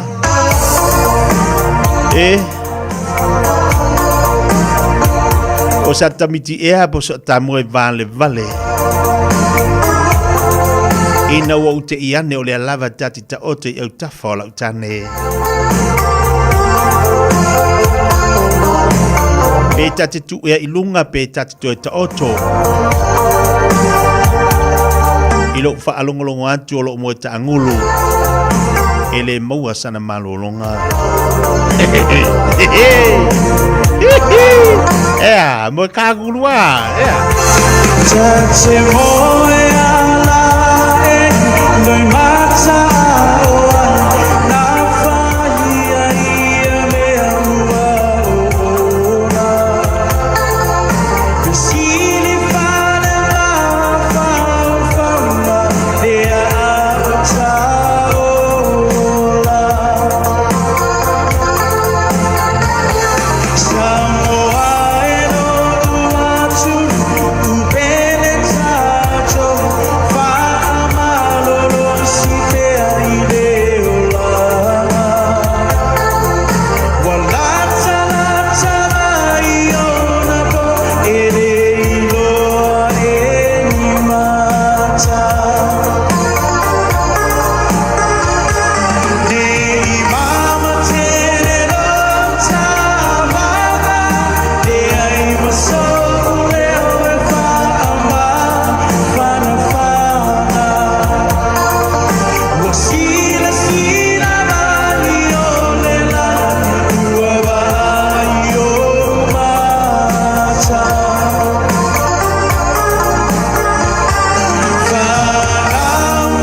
Isa mawhawhiawhianga mo tātou le tai au. Momole atu ai le whamalo ia tau uma whianga tiu te mangaluanga le aso. E mai se la tu le nau malolo ia la tu ngaluanga whai. Patalo vati a sauni sili pesaleli. Palo le mafuta mai le nei tai au. Palo le ongo sa. Sao le upale si ko inga le silo makua inga walu longko lu. Lo fatu e le ape. Talu wai wa ule va ayant o e la upele. Pe o te vili atu e apele ai. Nei te tangi e le tali mai.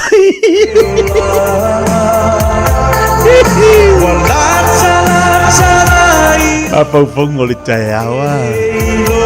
Te dua tal no ai lunga le lau ai ma fai se dua tal. Ia malua to e fa soa.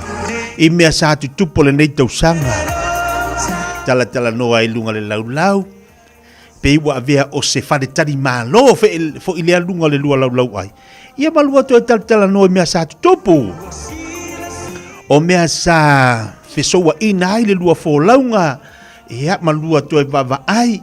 O fea tonu le mea na mafu ai na lua vevesi. Apo a fo i ko ngā vevesi ngā lua maku a vevesi ai. Ioe. Ua umanga kua ele kala reisi lo umakua inga ua misa marako inga. Ika le koe inga. Ika le koe inga. Le ilevanga ika le koe inga ai ke reka. Aika le lo umakua.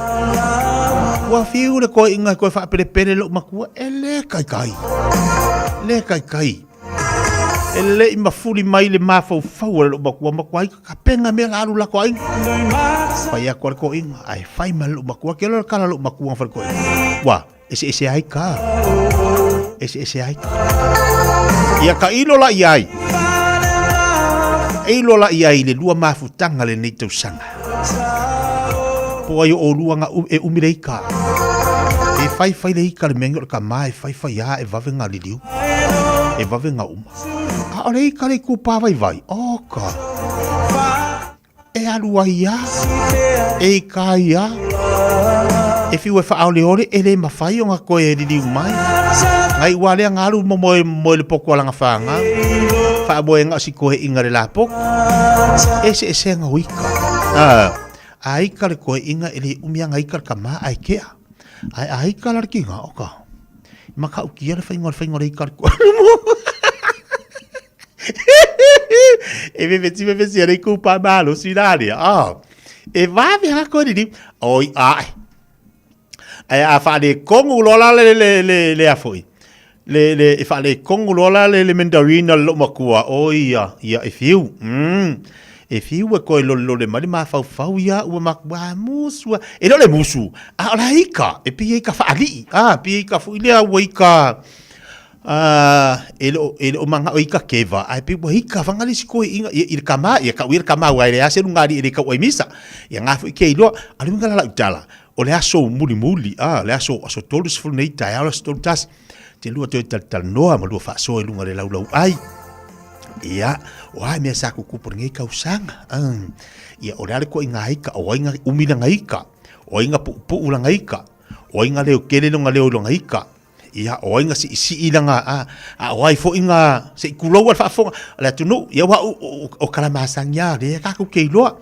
Ia, o inga ngaru ngala lo, o ai nga fai mai e vai lua kamaiki ia wa upu hangi ai pe o le lua koe karkalangoru nga lau ma lua koe whaasoa ia ma feak whakara koe inga ia o hafu ingi usese ia ngā fu kei loa e o le kamai e whape ngā e vave ale ika ai koe vave le alofa ia o whalan lo makua i nga le lau ia la wani lo makua po le ala kala vai mua kangi koe inga la lea Ia le lo makua ia ua ngofo ua le la longa fu isanga kala pau le meu pi wa sala mo ele lo makua ia fu kai me fa mo lunga le lo makua le lava mar ko inga ia kalu ai le o mea ku kupu ale kau ai misa o mea le loko e kau ai misa o kamaiki ia ale kau ai misa fu o me e fai le ainga i fa la lave ia me fu le fai so ngi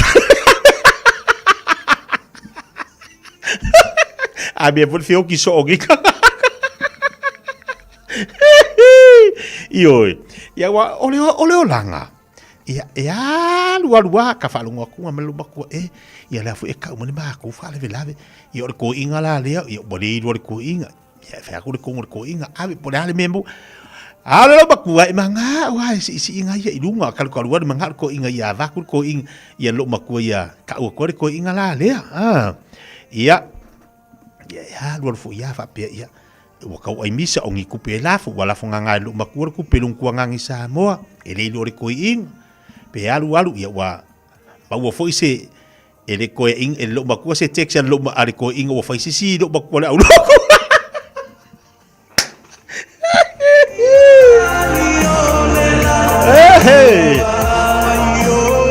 ya puan wala foi ia wa ke de ko ing ala ka ngulu ngol for the sitting room ai kolo aku lo makua la le amre telefon ya kanga fu lo makua ia fisi de telefon ko ing ia makawa ngi i texer ko ing la foi pai foi la se lo au ko la poi foi se fa polong ia le ale ko ale e kalesio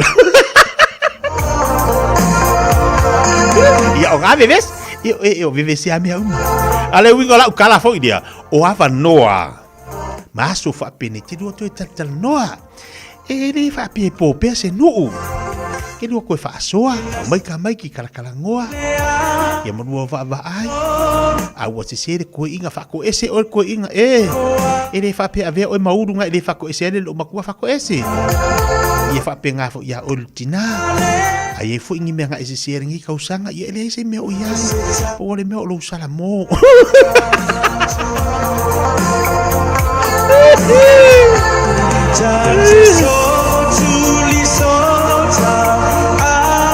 Malo la vale ngo sa ringi kausanga malo wa ka ko wa ia o le kariama o fai fale le ola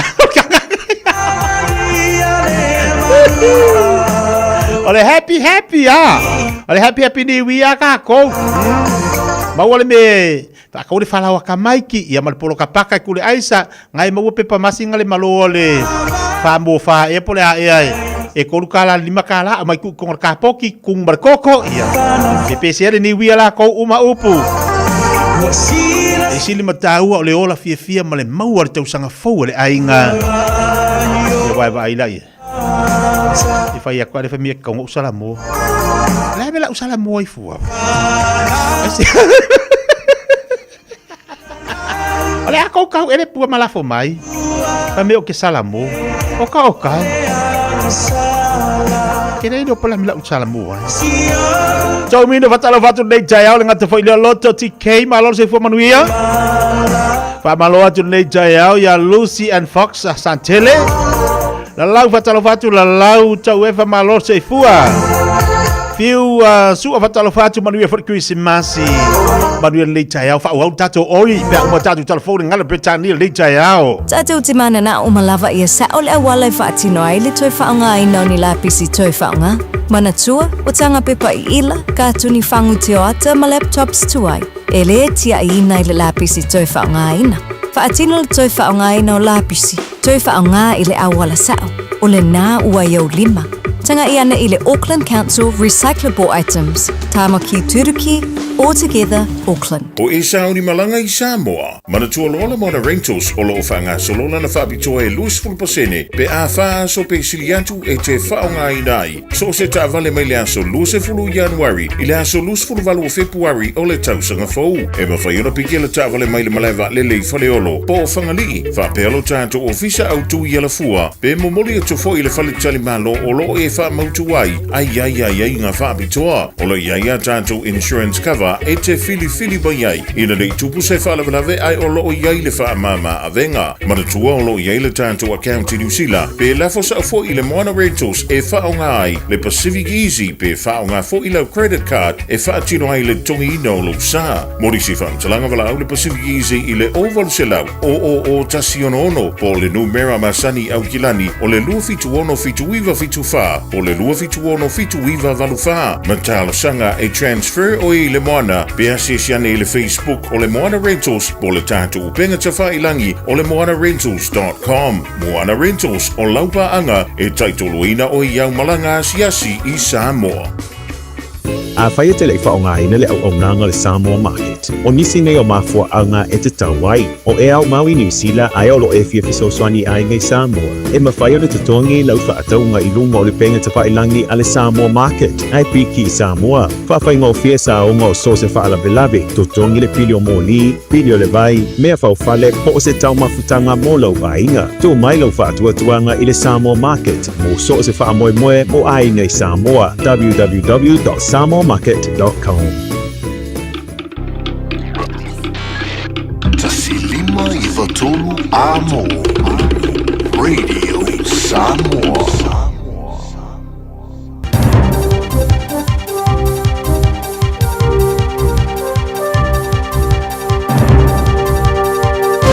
Taya Maria, whafungamaia. O se savari e langolango ai tanga te iuteia ma te te ea I whainga whaasanga tau I tanga te iuteia o le a whaia leo sā mai le tolu le whia whili taulanga o kilani. O le savari o whaingoina o le savari te e le itamia o tanga te iuteia, March Against True Hatred, e amteina le no whanga o le whaatafa whale ao te square, o whaamawa poina, e tali atua I os whainga whaatup whalawlawe sāle le ma I sini au stadia le sā. O le toa sumali limo tanga te iuteia sa whanau iso I fua I le whalawlawe, e au fia I masteni I titi lai titi na o se furu tausanga. O le tai o whaamawa poina le savali Lucy Rogers, ta ia whaalia, o le whaalinga le hanuka, a iuteia, o le samina leo le mana malama I susulu I le pong sa, le whaavae o le latu savali.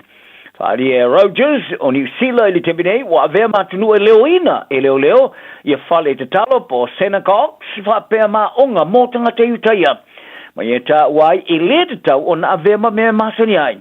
Ma ua te tau na kolossi le leina I leo neone. Whaamaoni ai Rogers, o le asavali, o lo langolonga ina fisosoni ai le fon whaatono tanga te iuteia New Zealand, ma tangata New Zealand te te ile fitafita whaatu whaalwalawe ale Hamas. E beona tau whai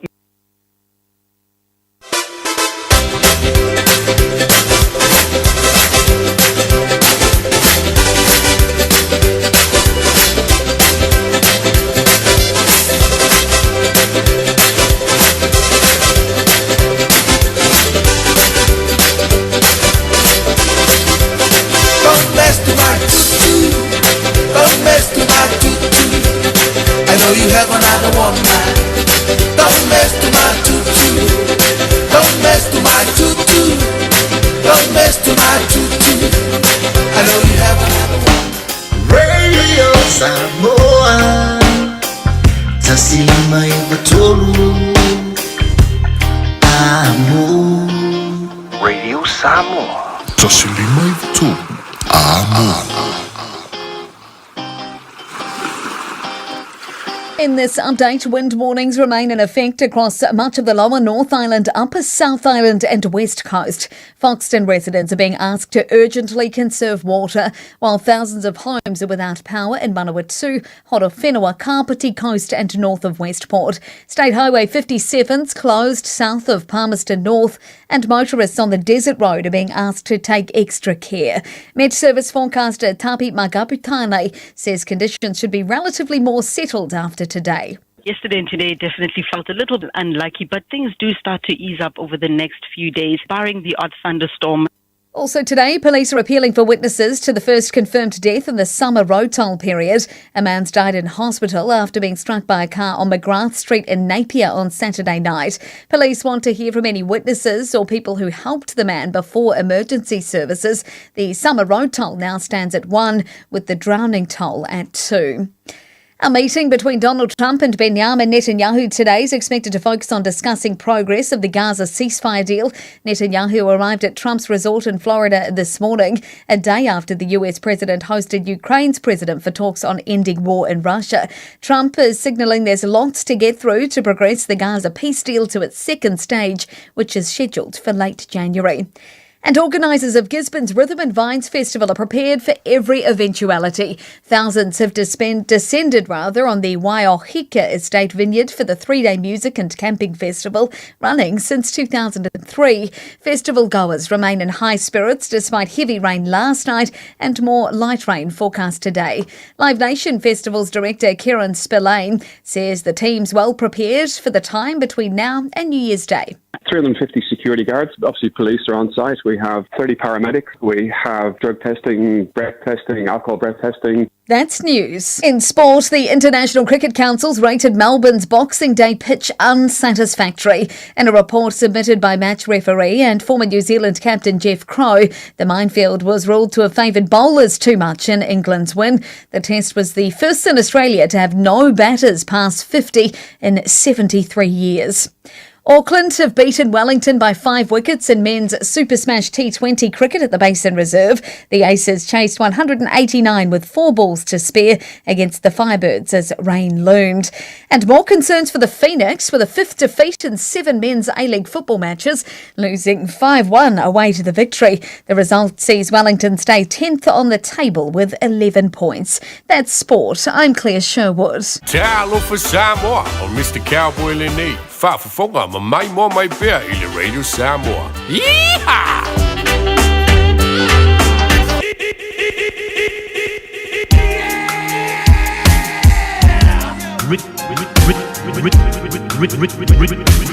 Remix.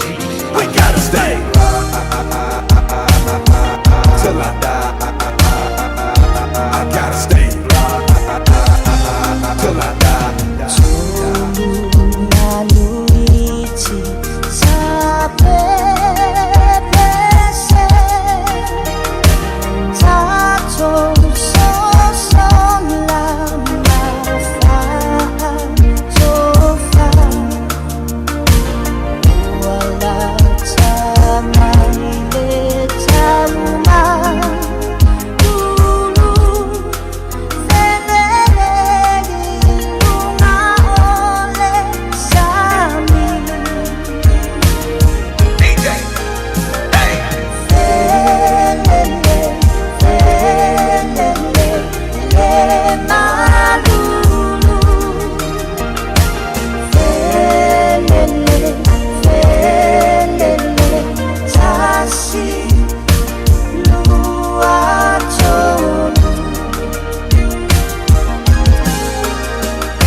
Se foka mali sunga mauto tasi asua mal beze fai ngoina dolu manuiti sa fele ina wa se balte bel wati le wa se football 2 minuto che nei late to la se follow we gotta stay baba ya toi ta tu telefone ngala Britania e lungo le tau tu Wala udang si fonga radio Samoa ta silima tolo amo ia balta lungo lo solo ngala le Manuel Dayao ila tau foi lo penal fenga tiu te mangalueng tau sanga fou aso fa penei tatu te mana tua ri tatu antunu o mal Christmas e pe ia la o pe o po fa uma tasi le vai nga taua e tatu tilo ma tatu va ia i te tono tatu atunu le tau sanga male tau sanga awa ia o te le swinga se va tu mo ala fa malo le inicio tatu ai ngale mafuta mai fatalo fatu nei tae ao inisio tatu paanga o lo fatu se mai nunga tatu tau tua lingi launiu vau fatalo fatu nei tae ao fau malo se fo lau de lei lau tusi sa ako fatalo fatu tae ao malo se fo manuia le baula taala fatalo fatu mafuta mai nei Amerika ma iapa Simone Talia fatalo fatu mafuta mai mala inga nemele pone au se Talia fa monia fo tapenatu tau sanga fau fatalo fatu nei tai au ia tuita eli tuita lili vai ta vae sua moe fa malo atu nei tai au io e sia nei pepsenga vatu mo utou tole pai a se lusi sione fatalo fatu nei tai au fo fa malo atu ia te lanto umala vale na lo fenga tuita mangaluenga runga le wafu lo mafuto mai na i au kilani fatalo fatu le tau te city malo se fora play malo fa malo si tiu te mangaluenga talo tatu leina la tatu tatu no tatu e vai val ni tau o le se ma se mete mana tua ta penanga tu sanga foto tono o le se mete mana tua o le se mete lo te mana tua ia so fa penei mai se ala ia terminei to tasi le aso ai talo tu sanga foto Kaimio ela kiki. Ola se mete te mana tua al tonu. Ia ala fuse men ke manga kuai o ia. E va pengir ngi vai kaimio ola e. Inga le loka mai. E kau fai se me averingu.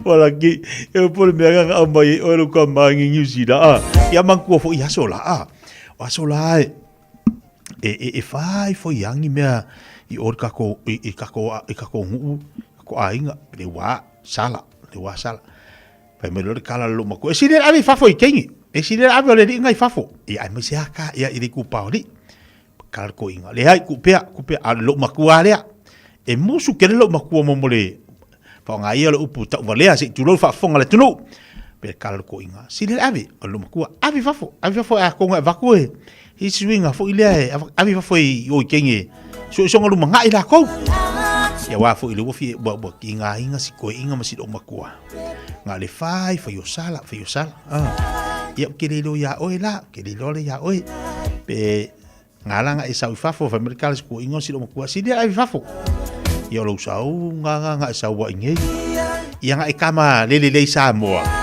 nga ikama fa le kong ai sau lo inge pu ke le swinga wa sau ngi wa ma fau wa emisia le kama markinga ia wa ya dola ia le faile fa se nga lu nga le wa ilo wa la ngona mo le lo le la ngona le leon matua ia sau lo inge e kama le ilo fai masio ainga masio fana wa te le swinga e oi a oisi foi kama fonga a mai nge ole fa mercado ko man ko ave fa foi si le ave fa foi su ngi ave su ngi so lunga lu manga ia ya mai ngi wa ki dinga fa le kong ma kwa ki dinga fa le kong Sala tanto telefoni tolu fitu tasriba tolu ya tu tanta no fasol nei jayao la se mete mana tu alta penanga ile ur fale atu tau sanga fo tono atalo fatu ya tolu mareko ma futo mai na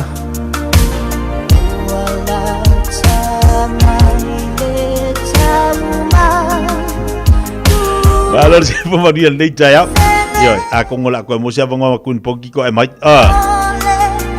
Fatalo fatu ya tole pai. Malor si fola le lua vasa sua masi fatalo fatu. Moni for ki si masi. Fatalo tu pakala nei taya ya Tupi Collins. Si pemaria le nei taya. Malor for tau tai tu bangaluenga. Ya. Ya mana ya, pemiala le pisa le ainga va ia tu loa le lo matua o le ai se le ni ilana ato amatelo na fa misa. Vai akulo wa maka ngau kwa. Ya. Amakalonga fa vesi foi. Me se ala kama fo ilania pinko. Mo kalonga fai kupe. Me akulo lo maku ya me se ala kemilangi la tele ta longa fai tupe. Iwa kele kalong fai kupe. Wa aya o isi sela fa soa. Wa isi sela paketi. Ngi e makere kele fo ya omi. Ya ai umaanga ya Sofia Fia. Ya wa ele ko omi. Ai ka ngok yo kala fa wa omo. Ai se a over stress. O le lopo fia men se kupe ko ngisi me kalkolo wa sela omi. Omi fua. Omi malipoto. Ile tau tupa loranga si fuka rida sa mo tasi lima i tolu a mo fa fianga mo tanto le nefu tayao. Ya walo fa tolu telefon tato wa tinu. Ila tolu fianga titu mga runga tayao. Marcelina Mazoi fa fianga. Ole fi tau lama ya so fia. Yoi. Kama fo ila lenga de lavar se lengi le lavar me ongai. Fe ero. See it to boy, my say, who will let it for now, my lady. So they say, fine, holiday. Say, but my single holiday. So, to now, okay. I want to see it to boy, my say, who will let it for now, my lady. So they say, fine, holiday.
Are you and your whānau fully immunised against measles? Measles is serious. It spreads fast and can cause severe illness. Your best protection is 2 doses of the measles vaccine. So, now's the time to check if you and your whānau have received both doses. If you haven't, it's not too late to catch up. Book your immunisation today. It's free for most people. Find out more at info.health.nz/measles. O mana mie o e pose isi lo a inga se fisoso ani tau fi malanga inga mo New Zealand. Imata au po pe yo le vaita mai no whanau po ngaluenga. A whai lau tali o le ioi, wala au loa Ken Fernieho o the Fern Immigration Services e iailana lai sene. Ma o silia ma le se funu lima tau sanga hola na tau tua. E toa tele tanga tau o fisoso ani iai Ken, imata au pu tau fi malanga inga. E awhia imata au pu na o atu le tribunal. Ma apili le minister. Tanga iana e le Facebook, ma le upenga te whailangi I Molimau.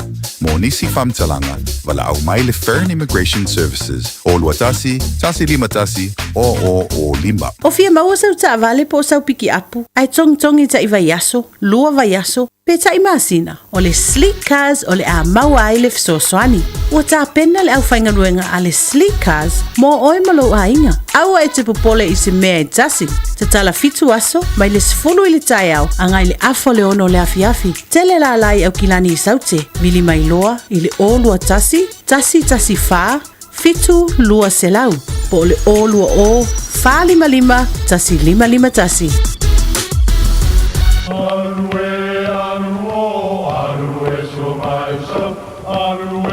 O Samoa o le atunu ua mai o na tofi. O le la au ua mai o ngā tātulanga e le to e tau au whangaina. O le vai fo I ua malili ua mai o na saiki. A o lau polo kalame o le vau filifili. Ua na o se toi wha manatu. Ua na o se toi whangu ia ua nganuu Samoa. Mau upu ta oto, mau upu tu. E ala lea I ala ngā upu ma muanga ngana, ma le vau ngana. A wane I emisia le tātou polo kalame. Iafi o aso lua taitasi le itu la e valu I lunga o le Radio Samoa. Ia manu ia tele, lau mai moanga, ma lau whaasaunga Samoa. Tala whalawa o le siufonga le neo Samoa, le Radio Samoa.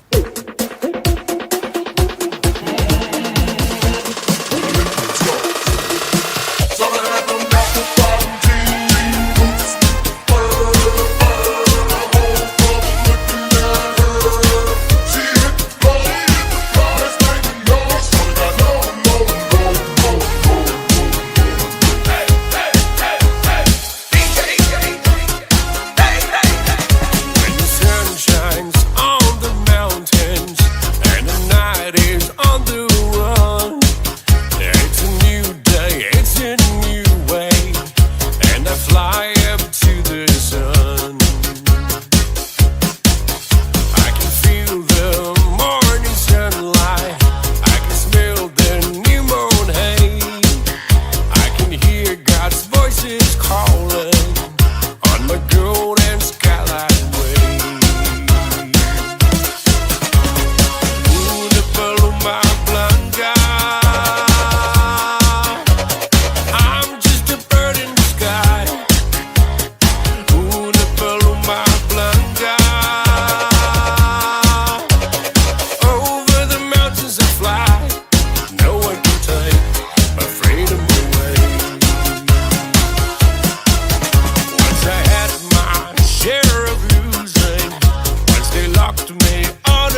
sauka sisiva. Sama huipa tunaola con eso. Y la cosa suena ra, y la cosa suena ra. Scooby-Doo papá, y el boom boom boom boom boom, y el boom boom boom boom boom, y la cosa suena ra, y la cosa suena ra. Scooby-Doo papá, y el boom boom boom boom boom, y el boom boom boom boom boom, y el boom boom boom boom boom, boom boom boom boom boom boom, y la cosa suena ra, ra, ra, ra, ra. Scooby-Doo papá, y el boom boom boom boom boom, y el boom boom boom boom boom, y el boom boom boom boom boom, boom boom boom boom boom. DJ, hey.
Luas futebol minuto tele July ze follow. Lisho tato fa via kana mafutuma le tato want no. Asa tolu ze follow nei foi mansina. Lona winga doi dance le aso le nei foi tau sanga le toi. O ma foi le nei tau sanga. Ia mole malo tato watu no le mafuta mai fa mole o le tapuni tato ofisa. E le o mafai on tala ina tato ofisa fa tato ya e ma tato finga luenga ile aso lima lo no winga le aso fu le vas fo ta mafai tala tato ofisa ai mo terminei e le o mafai on na u fale mai se tasi tono tato proclame fanga solo ia po o ila to fo le e valo vala au mai fai mai pe mafai on mo se tusi ia le ai e le mafai on tala ina tato ofisa a se vanga na ua ye se so ta inga mafai lo so ta ia tu malo tato patru ai mo terminei o lo tapunu tato ofisa se vanga na tato proclame fanga solo lungo tato le tio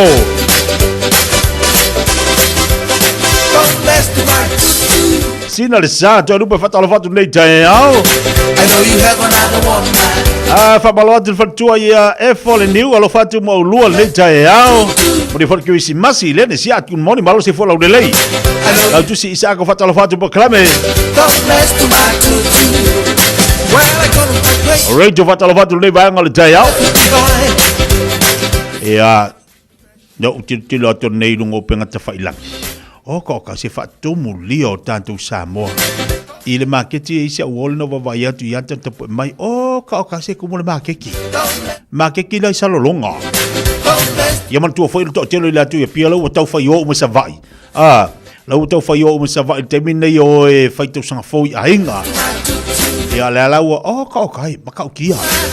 Ya foi to telo la tu lo ba futu ba ilunga tatu proclame nei Samoa fatalo fatu ya tu umalava.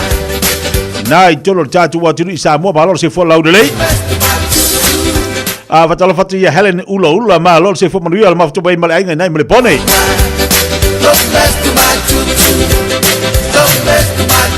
Ta pedanga tau sanga fo. Ia man tu fo to tele kalesia. Ia tele la kalesia ia la tu lotu e fai porto sanga fo. Eni so kalesia ia e umale se furulua ta se furulua o mamale malotu ia patpatia foi lo tau sang fo lan tu le wa lia wa ya tu lan nei tau sanga ia tele nei vai nga ta ua le fu tatu titilo yai nei tau sanga e se fo nei tolo tatu want no pe ona ye le swing or finga malo Tulai mai whainga malo tau avel tatu watunu. Ia ua tawava ai tu fo te leo mea lea ngai ma. O leu ngala telefoi lea. Ia leu ngala mtanga leu ngala malo, mtanga leu ngala leo. Ma wai ni so ilanto. O lo fatawina ia le aisa. Tolo tatu watunu. Ta tilo fo ilungo penga te whailangi. O le nei ai whaile nei malena. Ele to telo tatu. Ia o le au mai o me ilungo penga te whailangi. Lunga tala fo ilese fi au te tia se tulu fa fonga la tulu. A le ase swinga. O le ase swinga tatu te tilo ia i te tau ona sui ai tatu bani tau sanga. Ia mawhai ona li liu. Ia mawhai ona tatu li liu. Fai se swinga fau. Sui le tau sanga. Sui le fai numera. A o le ase me te tau ona fai le tangata te tau ona sui ai. Ina ia fai se amatanga fau, fai se swinga fau, wa tatu te tapisa tantou, o suli tausanga, ai le mawhai ona suil tangata. Au te tilo lai lungo penga whaitale, penga te whailangi, ka o kai, o la sau mea kuai, toi au mai mea toi, o leo tu lai whai ngā malo fau, ea, o lea fu o tatu tilo, le se tasi mwhainto suia, le o la ua halu whai ngā malo lantou, ai maa fua o na tatu vevisi, o tatu wahia, Alfsili, o lea se swinga taun tatu whaia. Ina i mawhai ona sui ese amatanga fau. E mawhai e ona whaisisi whainga. Ma ia mua se toa fi maalia ma se toa fi le mo i o tatu tangata. O umar Christmas, na ala mai ele pepper Christmas, mo mori fi au tau o mo tantou. Lela tatu o atu tau sanga fau, o le Christmasi, o le fi au o le tala le lei, ta pena o tatu loto, e whaofi o tātou waa ile tausanga fau. Au le ala se amatanga. Lea se swinga tau on tātou whaia. E le mawhai o na luatu le si tangata, tau mawhai e sui le mea na iante oe. E le mawhai fo i upo le si tangata. O na tau whai liu, e le tangoa oe e liu lo loto. Mawhai se isi whaato whala inga sili o na tāua. E le mawhai o na moa se swinga. O le mena le ai oi mai pia ia Paulo falongolo ma le tele poka la me le kalesia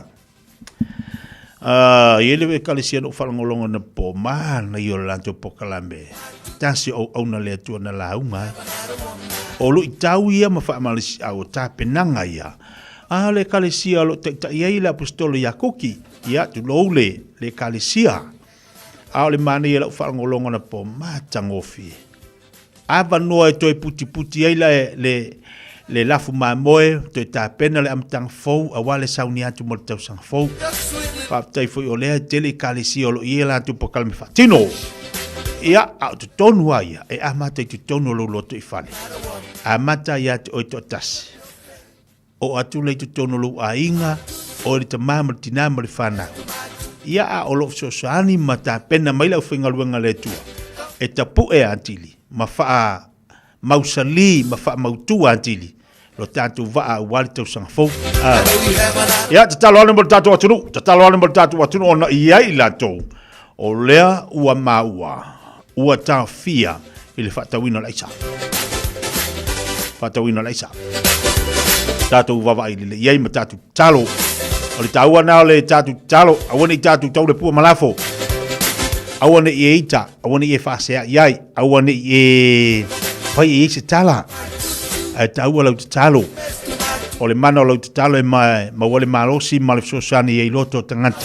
Ma i lanto ua i o i ei nei maftianga e pe ona iai ia le au nanga ma le tautua mtangalunga leo. O ia le na ua pasala ina i lanto. Ua te, ai pa wale mea tatu talo fatasi, ia mōre file mōre li, ia li liu e se ai ma ia faise amtang fau dai bele wati lo tolu sumal family tolu ta le o le tula sumal tasi do tau tula langa le de Samoa le de sia fatalo fatu malo se fo moria le taiao o mal tatu pese le tala tatu leina mo moria lo faanga mo le tau sanga fau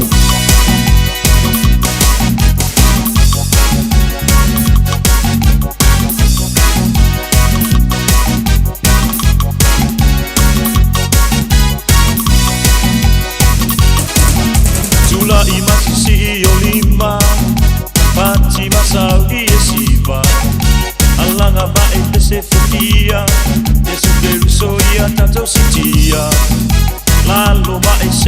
mai Aua lama nei ma vai vai Maavalo si matau vai O Yesu ala tamai Tula imasa si o lima Mati masawi esiva Alanga mai pese fetia Yesu ke riso ia tatou sitia Lalo ma ese e mai Aua lama nei ma vai vai Maavalo si matau vai O Yesu ala tamai Maatau pati ma e so ilula Alanga o sana aleluya Tato oli oli fata sine Matato vi alona lele O Yesu lea ua manu malo Tato mua ia mua o Sanga i mai tui sota ai Yesu ua lata lata mai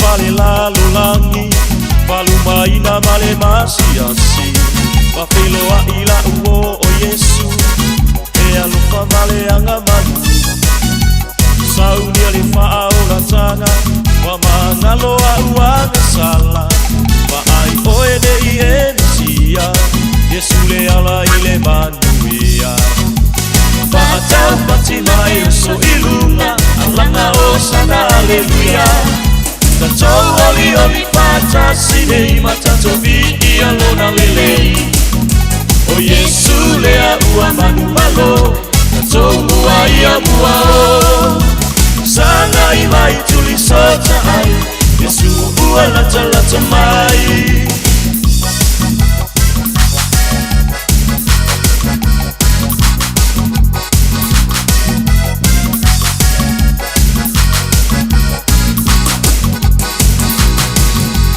Pese mai Si iyo lima maalanga la fapatai Ya Yesu le tupu O ia ua mafuai Iyo e lalo mai Ai sau si mai a mi ia le matai Ya Yesu le tupu O ia ua mafuai Iyo e pese mai Iyo lima maalanga la fapatai Na Yesu le tupu O ia ua mafuai Iyo e lalo mai Ai sau si mai a mi ia le matai Na Yesu le tupu O ia ua mafuai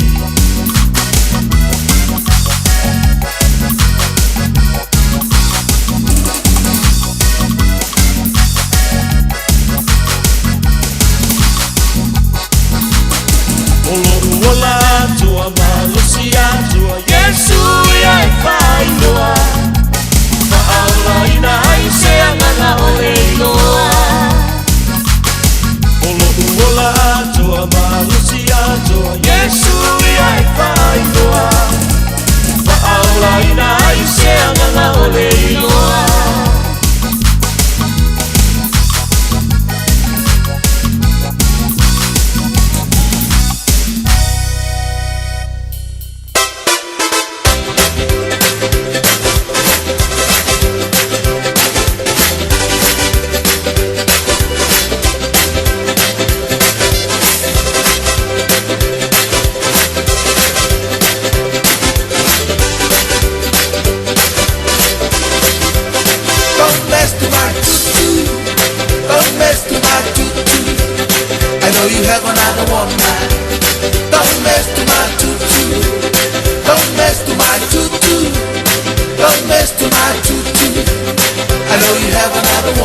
Nga sengia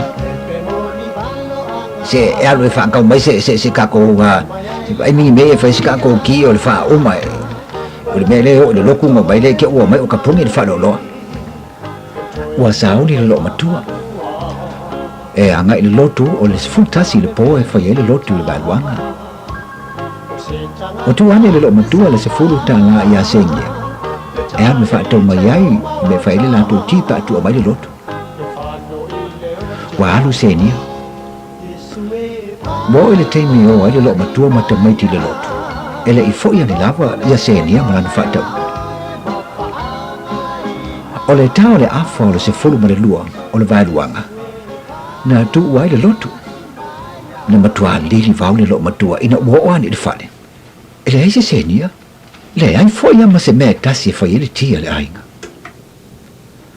ona le no fo le lo matua ma fa ta popula tu isiana fana nei ulava le ina mo moita maiti ai ule se tio le vai luanga o sa fa le lo matua po tinga tele lo na loto ole tu ane lo le ma sa vani fafo ma ye lo antu ai o lo matanga mai pele fa tu toa ole fa lo lo le na tu le se ni ai le fa ta mai se tio le vai luanga sa vani lo ia an watu nei lo matua ele fasili il fa ta lo ma di e ke lei ka mai mai le kai mi se kai mian la le fa le ka ko lo kon ku ngai ile mai ngai la ka mo se ngai fa ka fa mai le tali le fa ta lo se na o mai ya matei ne to lua ile fa ta watu le pusa pia ma pe pasika le te ton ona o le ta vale na fo ingu ngule lo matua ile fale nei tai me o le tai au masalo ana mana o le lo matua e tunu sana ipu kofe ile tai me o le vaveao se manu ele tau tunu se o ngau ai e popuna la wele asane o le ito lo na loto ile tai me o yene o le ita tele o le lo matua na le moe ai le po ato ile te talinga o seni peita ai ua lata inao ona yeta auto ane lo lea ma moe wa usuane le teino seni o te ale valu le tai au ona ia ia le moe ngā pepe o lontina ona ia saunia leo le ti mo tamaiti fata se ma le tele o kuka o mele lei wa vela me ai ona wane lo leo senia ile fai ma ile fai me ai tamaiti fai me ai nai un tei ia e whiaunga loa ma le ala ane o le lo matua mai le mele asa moe ai le po ana po le tai au ana leila na ona sa valia ni lava o le afo le lo miti tawane lana wa ai le telo me ai lunga le laulau o feanga o mai ai nge mo me ai si aula sengia fai mai si tali senia no so ma na ona fa sanga ne la vole lo matua wa i lo me ai uma nei fa fo ke sai lungo le laulau alu ave uma me ai la ave me ai la kan pa fa me ave ai na paule me la o te manga ai o le ko pes furka la le ko ko ki o po fa ko me se ki ma ko ma komiki pawanga ya kale se folo ma le lua ngai da oli bo ya limo se fuka la ale ai ya awani o ko va ai ya ke o ko le falen ngai ma ko lo le ngai ku lo la va bas a wa ele lo kinga a wo sili ya ke o ya wo ya wo ana se lo o ka se le a lofa oi ke le me wa ele a lo ko kasi lo ko kisimas ni causa kakali aku ngi anu ko mo kinga ka o kai e ja no fa ko mo se be fa ki ai hanun po ko fe ke sai ja no na se kenga hanun po ko wa no fo mo fa le anga la so fi o fa mga kwinga o le sai fo mai o le mesia le nge wa fa nge me ba ka nga mo le kelo mo mai le ngu po ka e o su mai le kai o kai se le alu o ke le ko fi vai o si au le krisimasi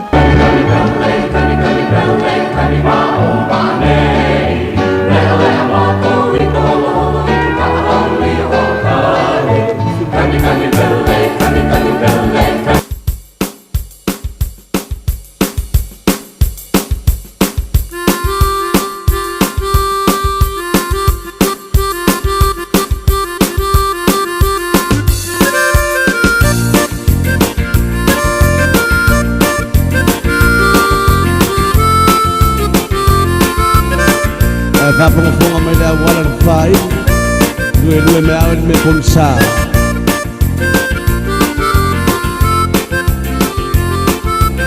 wa inga ni mara tina ele lo lango ina pele ta tonu ya wa na lo nga so sulo mai la to me tu fal la lo lang lo fie va vai pele la le sa dia to beach fun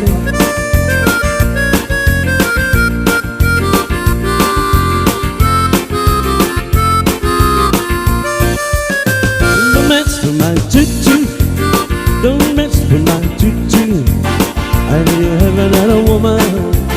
Don't mess with my tutu. When I was born in my first set, but that's never been had. You're gonna have to be special.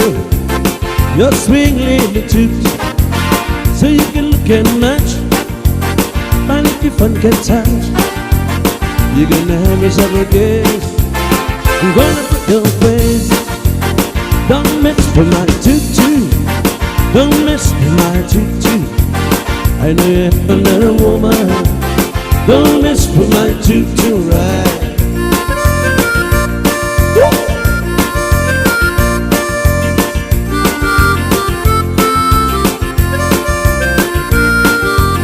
When I was born in the first set, that's never been bad. You're gonna have to be special. You're swinging the tutu, so you can get mad. Find if I can't touch. You're gonna have a separate case. Gonna break your face. Don't mess with my tutu.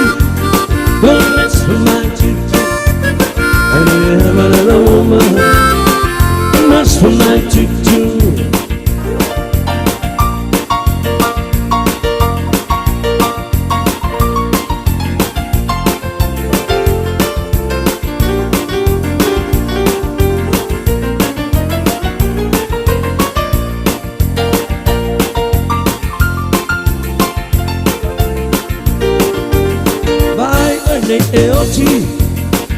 Tata le susupori, tata umale susuoti, ma wale malosi, ane susul fale oloa, te mai fa solo atoa, e mange so ai lutino, e nelita malosa, don't mess with my tutu, don't mess with my tutu, I live another woman, don't mess with my tutu.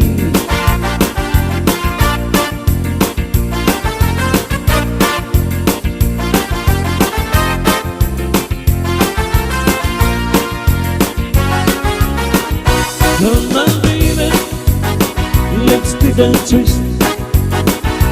Come on, baby, let's do the twist. Take me back a little hand and go and twist. Come on, darling, see my little twist. So come on, my darling, please, please, that's the twist. Take me back a little hand and go like twist. Oh, twist, twist. It's hard to twist, twist, twist on the sand. Twist in this land. Don't twist on the sea. If you're idle and lovely, don't mess with my tutu. Don't mess with my tutu. I never, never man. Don't mess with my tutu. Sky, your Fabi fianga mo tato le jalo mafuto le tato wa tunu leo toi wa milita tano le jula se football jasi babalo tini sol tato wa tunu leo mafuto mai ina I America balon mafuto mai si ano fatalo fati ate uto balon sa tiu te foi bangalu ngalo fenga yai ia oila to lo mafuto mai na le star kesi America Samoa malo lava fa malo si tiu te foi bangalu ngalo jai yao buao tu buola balon se foi laude lei Mosola le fafineti ya ina Atalo fatu po kalame nei jaya o le sungal fafenga vai sema fatu po mane mo tato vai le Hepo Live now lo mafuto mai ina I Otara le o base lau Alexander I Otara Tina ya tofu mal tofina le jumal tato vai le Hepo Live now lo tala fo ina dosen ia mai la to le now lo anga ia tu tau mafale vai di male aloi Malor se fo lau de lei Mana ia tele ia na ia tapu ia tala pule na batu pet mama ia Ora winga awani I se me te fa le tonu e lau ta penanga mole tau sanga fo Peli ia alo pu lo fatalo fatu panu ia Grace Masi Mani fo le alo atu mole tau sanga fo E matu lava o mai su etari Esa o ai la blisi toya ina Na security lo fenga tiu tu bangalu ngal down nei malor se fo manuia Ia lo tala tu lo mal tatu leina tatu oi fa morianga malo fa angal tau sanga fo. Nei matai au. O te lo nei la urisi te le mol mori lo fa angal fa morianga tau sanga fo. Ya tu wal tatu wala bobo talo fa. Talo fa malo se fu. Malo se fo moria bola ba do mo fa morianga. Malo se fu moria nei sai au. Ya, e moria lo fa angai. La fionga ya fala nei pupu. Le vave pa lota ya mal falto ya lofa. Mal no kwa lo I mangele. Manuia tele te usanga fo o tato walo si ai. Ya, fa manuia fo I te usanga luenga le sunga ya alsana asiata mal falto ya le tuaina mal no kwa lo. Ya, manuia te usanga fo. Fa manuia te usanga fo falto ya lili mal tofa ya monga mal no kwa lo. Ya, mas fo tofa ya talamalie ma. Male tausi male no fua loi mangele ya il faltua ya pepesite male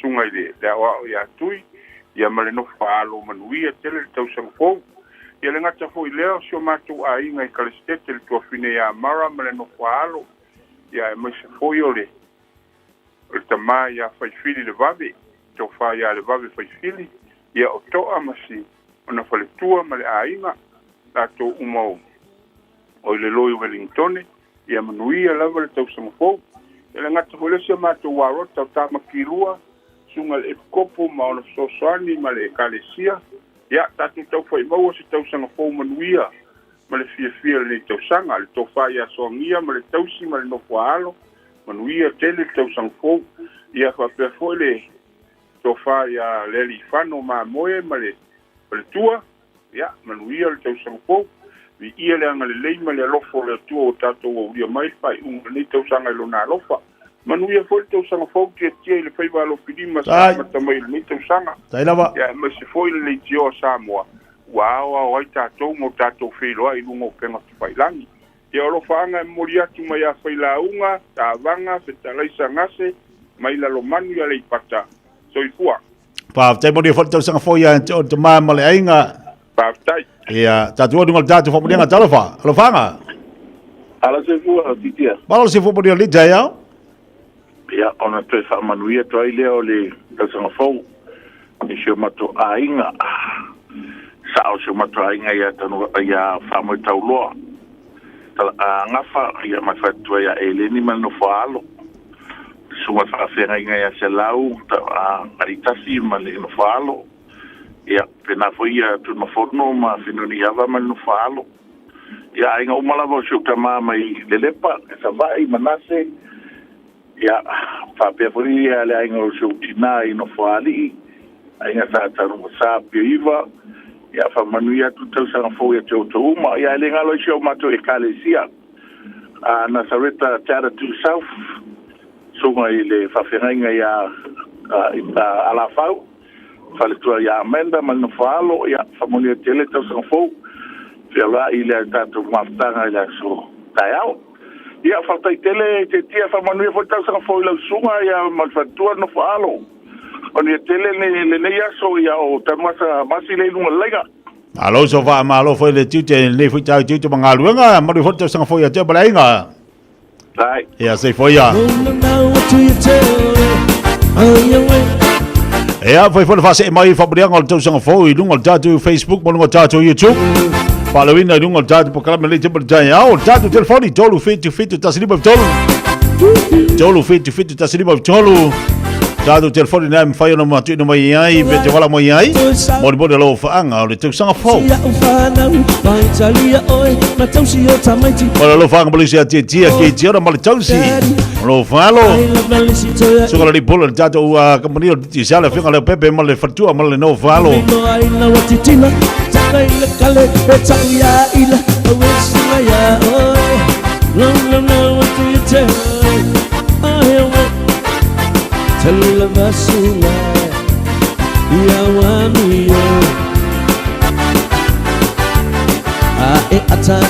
Tatu o dungal tatu lo fanga talofa. Kalau pada penga kekia balon ke fola bala ke bakapi da penga kekia. Balon se fomonia ya jo mau jau. Bada whanga marwharkua man ka whalo. Ia, saunoanga o tama, ia lo manuia me umale lo whaleli. Whapekai le lo whakako bia ngi kau sakafou le lo whale kua. Ia la kurolo whanga. Ia, saunoia tama. Ia lo whanga boboa. Whabanguianga kau sakafou. Lo whanga la sunga whawhenganga sa whakrai le vau ese wharkua alofa marga whalo. Wape sunga whawhenganga ai kau ala whaumba manta marga whalo. Sunga whawhenganga a Filipo Maleiku marga whalo. Sunga whawhenganga a Filipo kai songere kai singa seleka. Sunga vau ele makiva mar wharkua kureis baku whawheau vau ele makiva mar wharkua kureis. Ape sunga whawhenga kaptira whae miriama maguia kausang fōu kaptira whae. Ape whawhenga si pā malika. Ape nga pingiaso mawharkua maguia kausang fōu. Ape le pancho whaelua mauranita. Ape whaboe kaulua ngafa wharkua ya ileng. Maguia whaboe kaulua ngafa ma ileng kausang fōu. Ape kai mari e kapmangai wapeka. Peka ko vasa basi kai marie de vai. A pera pionga kano farkua. Ma bela liba famungala liba barfanga mungia kisibasi baka tangpo. A peto balatai podo bar farkua. A pera pionga bailaka bar farkua magia kwingi. A peka marie fu pau bar farkua pepe. Logo ali shoka bahana makia bakua ya baiga mungia ka tangpo. Ape fun bongo karsa mare kabaya lolosi baguia kababo ape ai ongo isapeka makagalo papuisi ape kai bari pika masi ingiu marfara ape le pionga kai bari sabuelu marfarkua balai marfara ape kuimbonga bakufakasi berkingaya kuimbonga ngeka sangfo berkisibas Mangwia lava kakang foku imbaua. Apeia eseka bale fobak. Apeia carifa. Kai bare carifa. Marfarkua ya biliaba. Apeia au pepe salmasiga bagwia kisibasi va kakang foku. Ape foku lepule marboana. Ape kai bare va fusi baharan. Kai bari singape ba farkua akele. Mare presurika Oscaria manguia ka tangpo le au badili manguia ka tangpo le au badili. Ya peso se ka ku le fanga so se ri paka so se lo bonga so se le pasa vai. So se ka bakua ya bakua manguia ka tangpo lo fanga nga bakua ka bari pe bika ba ka sepo o ha pa kai la ba kia bro amoa. Palo whaftai tere lava utau mo le tā lo whaanga le jaya mo le whane jayao. Wapakai lava i lo whaanga pamanguianga kia soi fuai. Ia sei foia. Se balte balua te leo tātou lava le tula simaltasi. Te vanua le tātou telefoni mo tātou lo whaanga o le tau sanga fau. Pea mai a tātou telefoni ngala preo tani le jayao. Ia aua talu ese malunga le tātou leida. A whapea fole nai te mafuta bai lunga le tātou YouTube mo lunga le tātou Facebook. Se mai ia nei o lo whaanga mwhai o no whalo ina atu lunga le tātou pakalame. Tātou le tula se fumaltasi. 24 hours a day, 7 days a week, Radio Samoa streaming live on www.radiosamoa.co.nz. Talo fa Samoa, wa ule ne yo kas futialu, awal suya ngila wa le kio. Aeva eva mai ina se fudu lima iva kolu, amo, Radio Samoa, bevela a.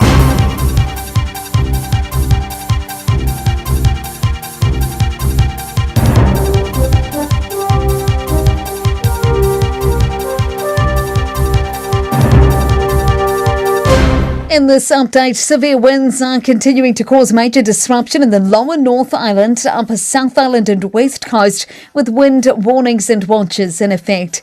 Thousands are without power across Manawatu, Horowhenua, Kapiti Coast and north of Westport. State Highway 57 will remain closed north of Shannon until further notice as crews work to remove a rolled truck as well as clear fallen trees and debris. Met Service forecaster Tapi Magaputane says unsettled weather like this can be more likely this time of year. The thing to remember is that it is summer and warmer temperatures do tend to bring things like showers, things like thunderstorms. Also today, police have now confirmed the first fatality of the Christmas road toll period. A man's died in hospital after being struck by a car in Napier on Boxing Day. A public safety campaigner says adding beat cops is the best way to reduce violence in central Auckland. Police are still hunting people involved in Sunday morning's mass brawl on Karangahape Road. A 21-year-old has so far appeared in court. K Road Community Safety co-founder Karen Ritchie says she pushed for more patrols after a spate of violence in the area in the 2000s. We got more police in the street to monitor what's happening and what's going on, and it did work very, very well. It took a while, but it still worked. Meanwhile, a fight in Auckland's Weedy on Sunday also put 2 people in hospital. And projections investors will return to the housing market in 2026. The latest LJ Hooker report shows the housing downturns ended with national prices stabilising. Research head Matthew Tiller says the bigger picture economic forecast is more stable. Demand should improve sort of overall from a lower base, but won't be sort of a boom year. That's news. In sport, the International Cricket Council's rated Melbourne's Boxing Day pitch unsatisfactory. In a report submitted by match referee and former New Zealand captain Jeff Crow, the minefield was ruled to have favoured bowlers too much in England's win. The test was the first in Australia to have no batters past 50 in more than 70 years. Auckland have beaten Wellington by 5 wickets in men's Super Smash T20 cricket at the Basin Reserve. The Aces chased 189 with 4 balls to spare against the Firebirds as the rain loomed.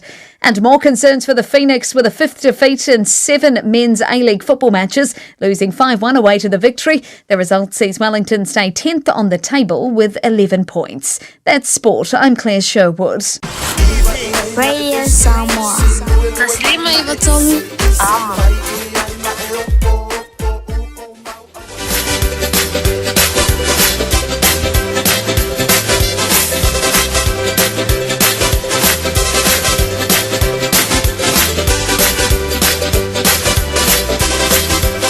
Don't mess to my tutu. Don't mess to my tutu. I know you have another woman. Don't mess to my tutu. Don't mess to my tutu. Don't mess to my tutu. I know you have another woman. Don't mess to my tutu.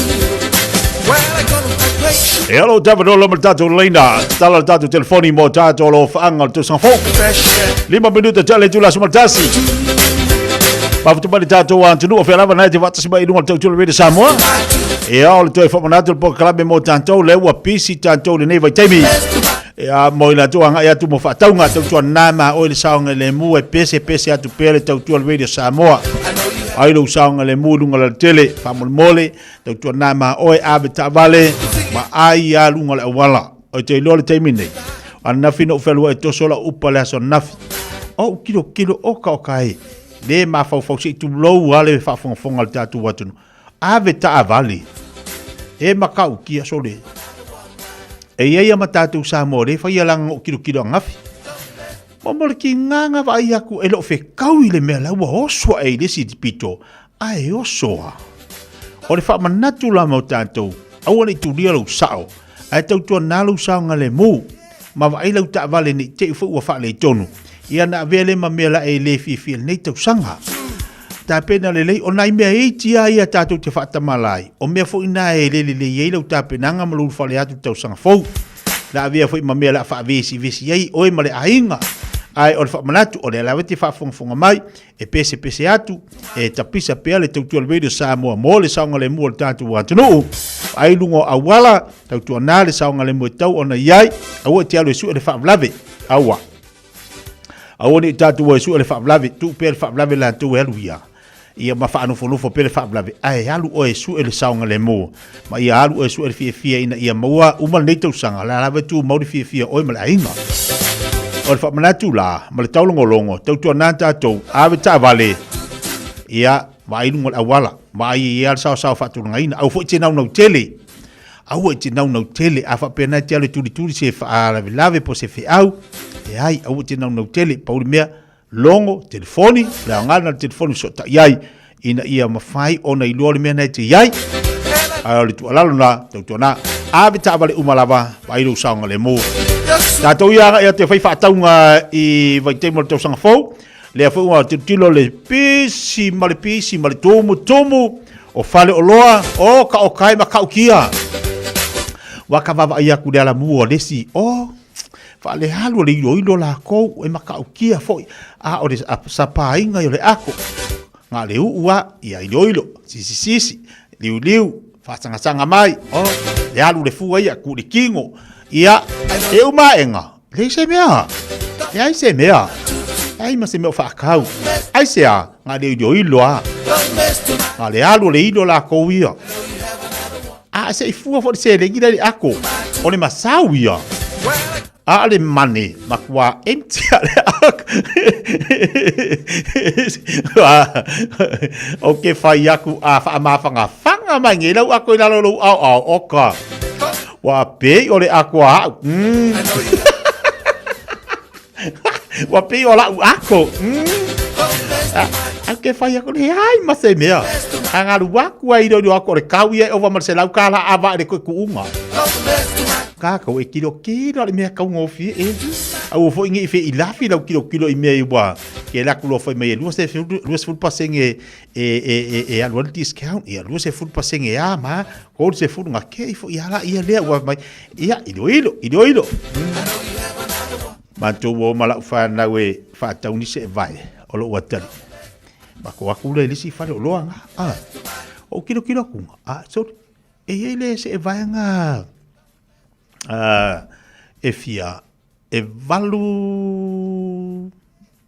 o se lo suiva a le si se vai se la tala o le si se vai lu se la o si dia ku lo la ia le ka ngai fa se vai ai fa mel tala o se vai le tai se lau ma se vai le tai se lau suiva fa mai se vai la tamaiti laiti ala tali la taua o le tali o fa ko a ongo kausanga au va ku ngale se vai la se va lo ko kamalanga ka ilusela o la belo fisini le i fa ko loa po le asanga kilo ilo kali ongo kausanga pela vea le youth wa fa mai o kamala e dusela o le youth o kamai ka se la kala le luifo o kamai ki like si de kulo po le ala la sanga va ilo kali po le fa ko ongo kausanga pela vea le youth pela vea kamai ongo se vai la le ke si de ai fa mai o se vai o lo watali e la vea itamaiti light tamaiti ai onga o lo wakali ele fe ka o se vai la ke se la kala o se vai pepe kama fangale fa ko ka ivaru masinga ka yongo masinga ka sile kausanga e ka ula le vanga ngale youth ka ula vanga o kamai mai vai le kemi ama ka kausanga ongo kausanga ma ai ama ka le youth pare kuringo se ding ore kali la le maka upunga le se me fa kaua le ai se me fa kaua ai ko ki fa pese vai o kofu ko ngol vai la kali ka ko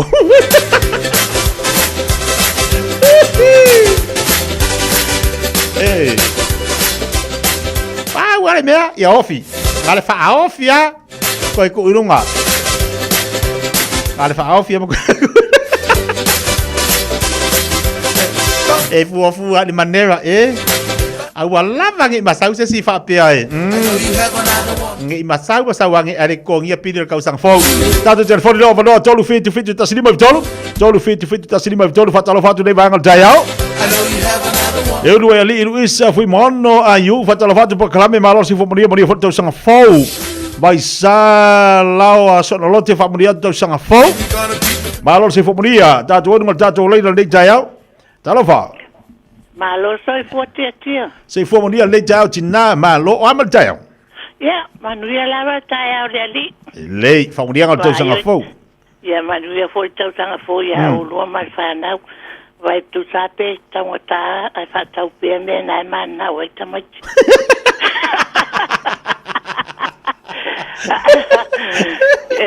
Awa banga wa ka makua ki ngar ka whakaua. Ai fiu ngai ka mai ke kangi si mai ai fa mai ku nga me ngai ka. Ia ai kero fo e tina. Ia. O ka ko fu se ding. Vai vai ka ko ele yale kui al mesidia o lawa kui o lawa i lor ka makiki o lawa se pere fa ka ya malo la ya va to foi no fa manuia mana ai ngai tau sanga fo ya va to fa ma loma fa manuanga mo tau sanga fo mo se kalesia PIPC Glen Eden sunga fa fa ngai ya karima mai tina ya fa lele ma de kalesia ato ya fa pe foi na yo ai ngo fa longo mai neto la ya tau na ola ma tiute ma fa nau ya me se foi va asili ma ake ma fa nau pa pe foi so e lua ma fa nau tina miliama ma fa nau ya me se foi o fufi ma fa nau tu fa sina ya abatu yo wa no o sapo e fale alile o fa longo mai ya abatu fa manwe sunga to ina ya to no so Susana male kalesia to a mai sisio no faretangwa i mamala niu ya manwe fanga ye o lo manga renga fa manwe to sanga fomo lo ya fa pe foina nai masa e masfa nau ya masa fa nau Australia leo ya manueto sanga fo ya o lo ma June mali ma Kristen fa pe fo ya kopo ma sfanau ya se fanau fo lo ma to no fo nita ma fanau fa manueto sanga fo mo to fa tailo to singa wa maloto wa lo fa ya ja manuia lava o ma se fanau fa pe fo tio saya ma fanau i manukau ya wa panoro mai ya vatu fa manueto sanga fo mo to malava sunga ya si tia matine marfanau fa pe fo ye rico marita sim marfanau ya fa manu hotel sanga fo ya o te tia mai to lo marfanau maua se to sanga fo manuia mai ya lo fa maleanga le yo le tua ya to fa ya so fo lo fa anga na vatu ya solo au nei Henderson fa so fo ya so fo ya tina solo mario fo le jayao fa so fo le ta tu ol fa nga lo fa nga tau sanga fo jalo fa fo mania lo sunga de tia ma lo se fo lo le lija ya wa mai langi ma fo i lo sunga ya lo mania lava ya i ma to no i no rasco ia sau do ia ya e mo ona mania tu sanga fo i lo sunga de tia ma tua ia tau sang fou ia famania fo tau sang fou ngara wa ya tavai nawa matulan tute ma fatua Maria ma no foalo ia famania fo tau sang fou se to lua ma sia ma fanau na ya sao ia ma fanau ia me se fo se wa finio lo finga nga lo ngale me yaso famania fo fanau le nawa ia tu ide sami ia manuia le tua ia sami Tio Machesi, Marianne, Richard. Ya familia fo tau sanga fo sunga fa fengainga. Ya matu e kalesia sunga fa fengainga ya fa sami. E kin fa la ma fa nau le nola mai James Alfina. Ya fo le tau sanga fo. Ya fa tua ya linta lo fa malanga ti Australia, sana fa nau ya Rito Masafa. Ma fa nau e se fo teve mana mamose. Ia foi le tamam tua ya amani rogswafa na lo tutumua ya Alisa malfanau me se foi fonga de kalesia na tokiana na taria ospa Elisa mapiko malfanau familia to song fo ia foi to song fo sunga wa so swani ya tu punga langi masiala fanau me se foi to fine ya le loa siana fanau familia to song fo ia to song fo tunga fa fengainga ya fa so man fatua ya one mane no falo tua malo lo ele tunga fa fengainga malo lo manu malo na fo ia mersete mal fanau fa mi alto sanga fo onika mal fanau ana mal fanau na fo sela ma fitu mal fanau fa mi alto sanga fo o tau sanga fo na sing ya ema sia na fanau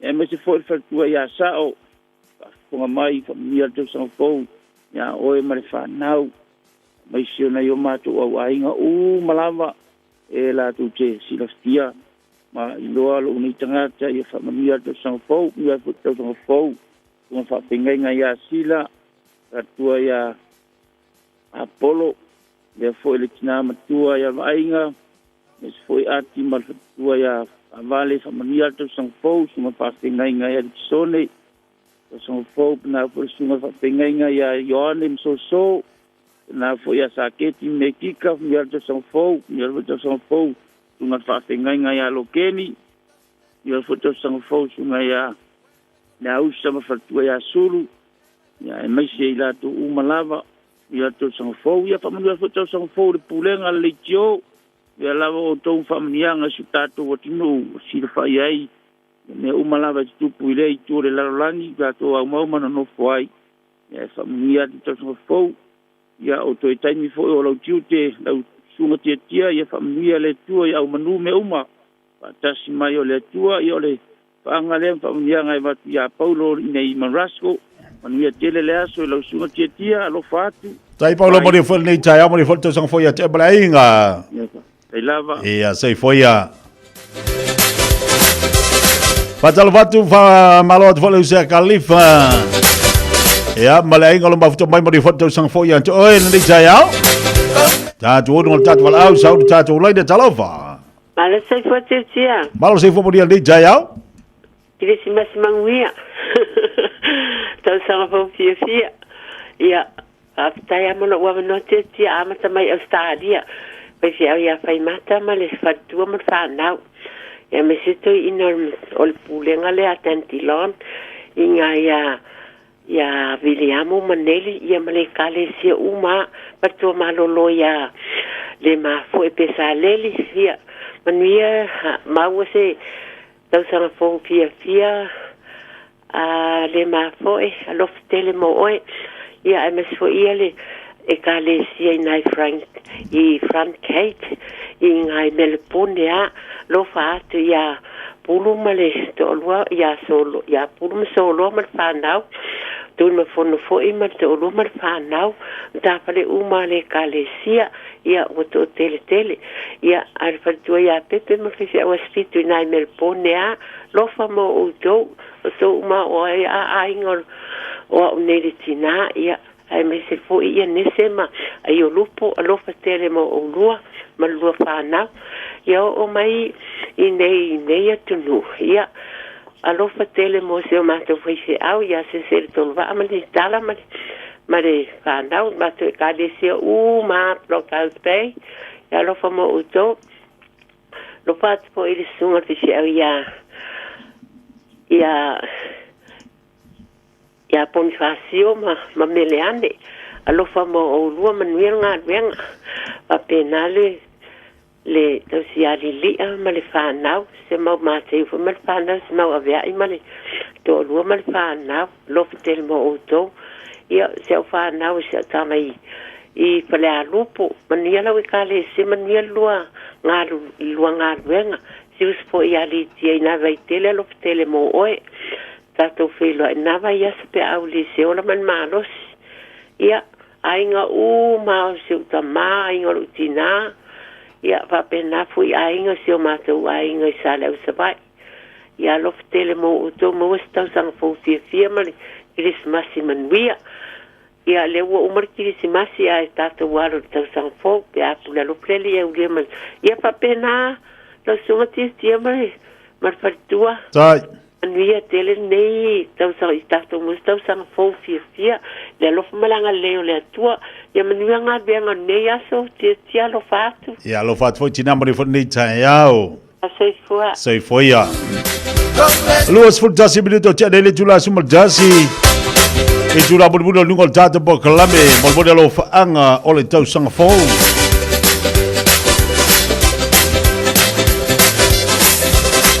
Pai te mine i te mana tua ia lunga le wafu i salolonga. Le wafu i muri whanua. E whaila le wafu i salolonga. A peia le wafu i muri whanua. I le tumu tumu. Tumu tumu le mamalo le antinu. E malanga i sa vai. E whai o tangata whio. A o ta vali. Taimila le nei o le ua tele le ta vali. Tele le ta vali le tatu watinu. Ua whaasoa soa ngā tā whoila. I lungo le va. O asola. Alu atu ia le kiu o ta'avale fo i lea e oiva. Alu atu ale kiu i le wafu. Alu atu alu i tamalingi. Alu atu alu ngai oi muri whanua le hanga i le whalatai. Ala tamai se kiu ina. Oka se umio le linga ta'avale. E sa vali tangata le e alu e au mai ta'avale. Fato a ole le tua o ka se kiu. Ai male na kiu te le pole na leina te le. E tau mawhaia le tangata le whingaluenga i lunga o le wafu. E alu e au mai le ta vale. O lae wa confirm na ia lana booking i lunga o le api. Na vai te mi le pisi. Ma vai te mi o le to tele. Ai mai se laso fa penei. E tau whao. Aso lae e whai momore ia. Nā fu e sire fia. Le tūlanga pe ona iai ia tu tono le wafu. E whi o mai. E whai o le whi ei o nei tina. O nei ta mā tutua. A o nei ta maiti. I o nisi ta maiti e si i lunga le ua. E amo ai e tau mawhai e whao fiofi le vai paipa. Pe ha o le te me pisi ai. Ia se i o ola le te meo ta'avale. Allah. O le si tinanga vai atua ala ua oso i lunga le ta'avale. E saua i tau mawhai o mai tono le pā. Ala ui ngala utala fo i le te mine le tatu watunu o le pisi la wa iai. Whio inga ta'avale. Vai te meo Lady Samoa Lua, Lady Samoa Tolu, o le Samoa Express, o le Fotu. O le tausanga o te loa po le tausanga le lua afe ma le lima. Lua afe ma le ono. O ule manatua. O le tausanga pisi ne na ile company ba. A o so o fa utfalenga pe lo te tau manatua o sa papalii o fa le lima o salolonga lo te tau manatua. Ile vai te milina. Ile pisi sayai. A ole nave vesi mal tumu le tatu watunu. Ele ia be se ai le manaia. Ma le leo tau tua tangata sailunga le wafu. Ia, ai mai se ia ila tau sa kapiteni. Pe ona iai ia le sunga ia se manu tila. Whailangi le wholaunga. O le sunga le whaipule ia valoanga. Le ua tula i mai te mina o kapiteni a whalua i waa. Wata tau le mantua tampua I soti lesi. Sunga le kapiteni a whaftai fata, a whawhetai lea whamatua inu. Wai lo ke mangkua markelo kapkei. Pole, makau kia. Wala ta tala fo ila te mi pisi o le tatu watunu. Taimi nei wa tele I lantou malanga sala fai e fai kuisi masiai fai tau sanga fou wai uma to mai lia pia to finga luenga to atu fo ile to tu tau sanga fou lantou sa vai ia ena ia mafai o sa vai makwa makau kia mala yo po o tau sanga fou luas fulu ala bri tele tu las matasi Deso tatu fa via venga le dayao ia ba se foi tatu E vai vanga pe ona ye le jai o le so lua. Malor tawa tai malor nga lue.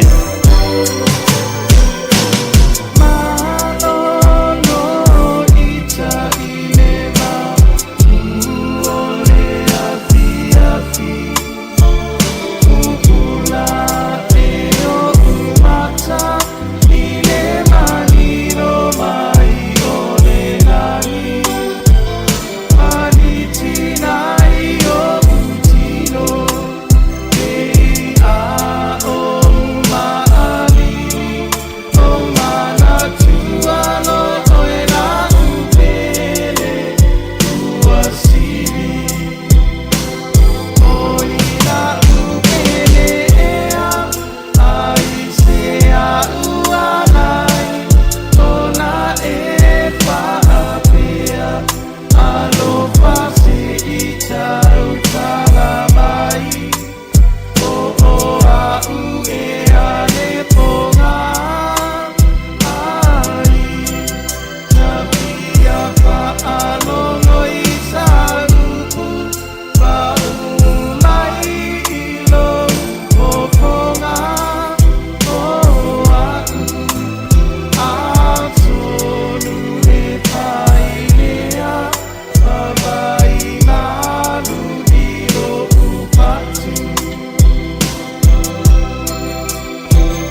Beta Drive Doctors i le taulanga whaatau I mangele whaapea manrua. O le vainga o so ngase pe amana o mia. E whaatino e fo I matupui pui o le whana witi. O tupui pui le COVID sfuluiva mo I lato e sfuluon tausanga malunga atu. Whaapea matupui pui o le flu. Pala au telefoni, lua lima fitu, valu lima, iwa valu. Mo so wanoe whaatino ai nei au nanga. O fisa whamai I mangele I taftafane o le McDonald. A Manrewa I taftafane o le Whaletusi po le Public Library. Beta Drive Doctors Clinics. A whaiwa umala nei tausanga I tele I malanga I Samoa. Ua saunia nei ala DigiCell se awanoa I te ono manumalo ai I se pepa malanga matoifo I mai I Samoa ma le 5 se lautala Amerika le tupe te tawhau ai. Na ona whau ngā lavo le ClickX e lafo ai lau 5 se lautala New Zealand po le 5 se lautala Australia pe sile atu foi I le mai cash o le tuka inga I Samoa. O le maua leo le awanoa I le se I le aso mua te sema ma le se I mulimuli le aso 5 Januari. E ma whaifoi o le e angawaa I le se I pe a lafo se top up tolu tala New Zealand, po le tolu se tala Australia pe silia te foi, molo a inga I Samoa, e ia inga o le nei whaapitoa. Marui e tele aso fia I inga umo Samoa.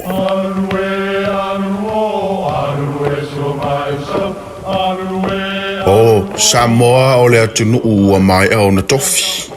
O le la au ua mai au ngā tātulanga, e le to e tau au whangaina.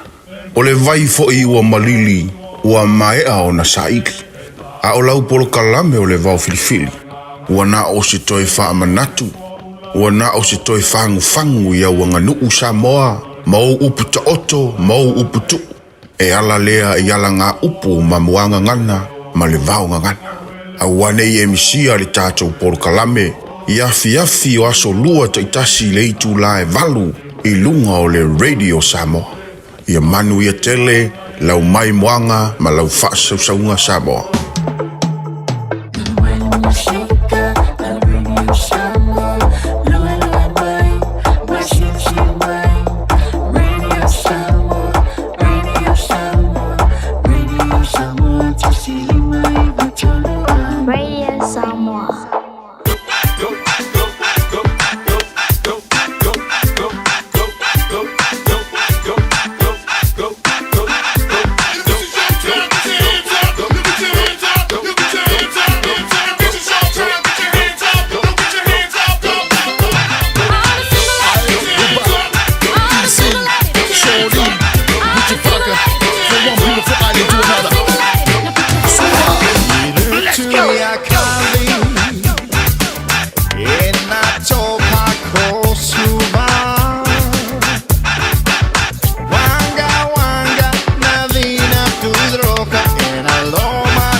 Shake the hips like doing the hula. It's all cool, but chill, tipping on cruisers. Kiss me till the sun goes down. I'ma make love to you till the moon no longer brighten up the clouds. To bounce as I jam this beat up loud. In my radar.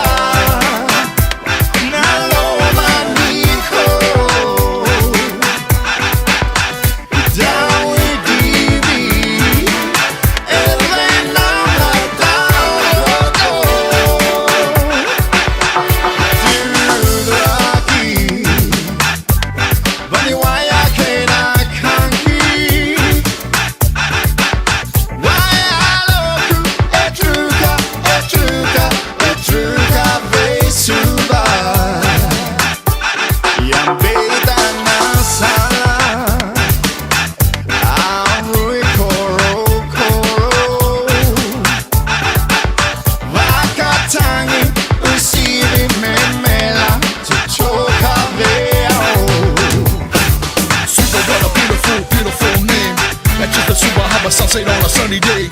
Busy living life in the fast lane. What you want? Wanna catch a flick? The regal of the Phoenix. What you think? You wanna stretch or you wanna sweat? We can be clubbing at O'Reilly's and take it to a bone at O2's.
Nisi o tātou whaafianga le nei foi tai au ino se mari teime le wati lea ua toe se fulma le 5 minute o na tā leo leitu lai se fulma le lua o ni ngalu le aso tai au mani tua le aso tai au ia ona tua fo ilia ile po ia mo le po le tausanga fo aso la tai au ia afa pena te ta pena se butia le ainga maua le tātou Trey Chairman Ban le aso tai au wale buti maua le tātou Trey Chairman Ban le aso antai au. Wai ni te wangalu i antu. Oe, te fuwa e tuai. Ia o le aso antai au. Anga ia tu e maua le tātou Trey. Ia Chairman Ban. E se fo elas kai ringa la ko le kako Chairman Ban.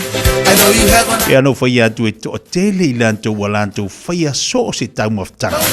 Ai to fuar tangata malana ia fo i... Mana ia foi le recipe e fai ai ia se tau maftanga. E to fuar tangata la tau malato skai.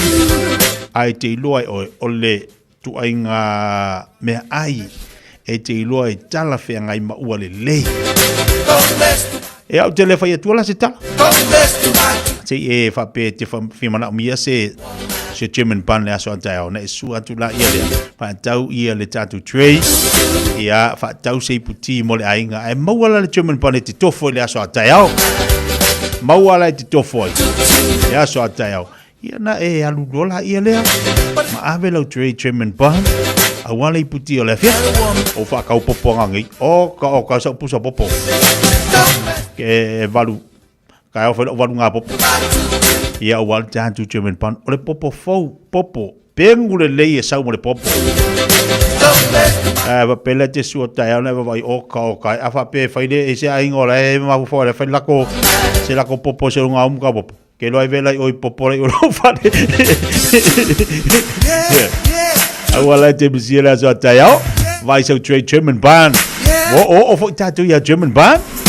Vai awali buti o le afia fila so tai au. Vai ngai ke fu o le me mari. Nga faia oka le sa, sorry. Au ka ke ia le kuku atu tangata. E le se oka, nga le wakua. Ia e wha mari atu la. Ia e tawana e wala umomu atu. O le olua tasi, olua whawhitu, whalui wa tolu te wala utu o le tātet whoni. Whai le sau oka e whaiana e su. E le leia lo su atu ala wa ready mai. E le anga lo su atu ala ele i eise se oka. Ia alanga la eto telu i la tolo i e tatu oka lo tu ina atu mo le tatu Chairman Ban. La kwa ia ke oile pengu fowa. Ale kala de silo makua. Lo makua nga.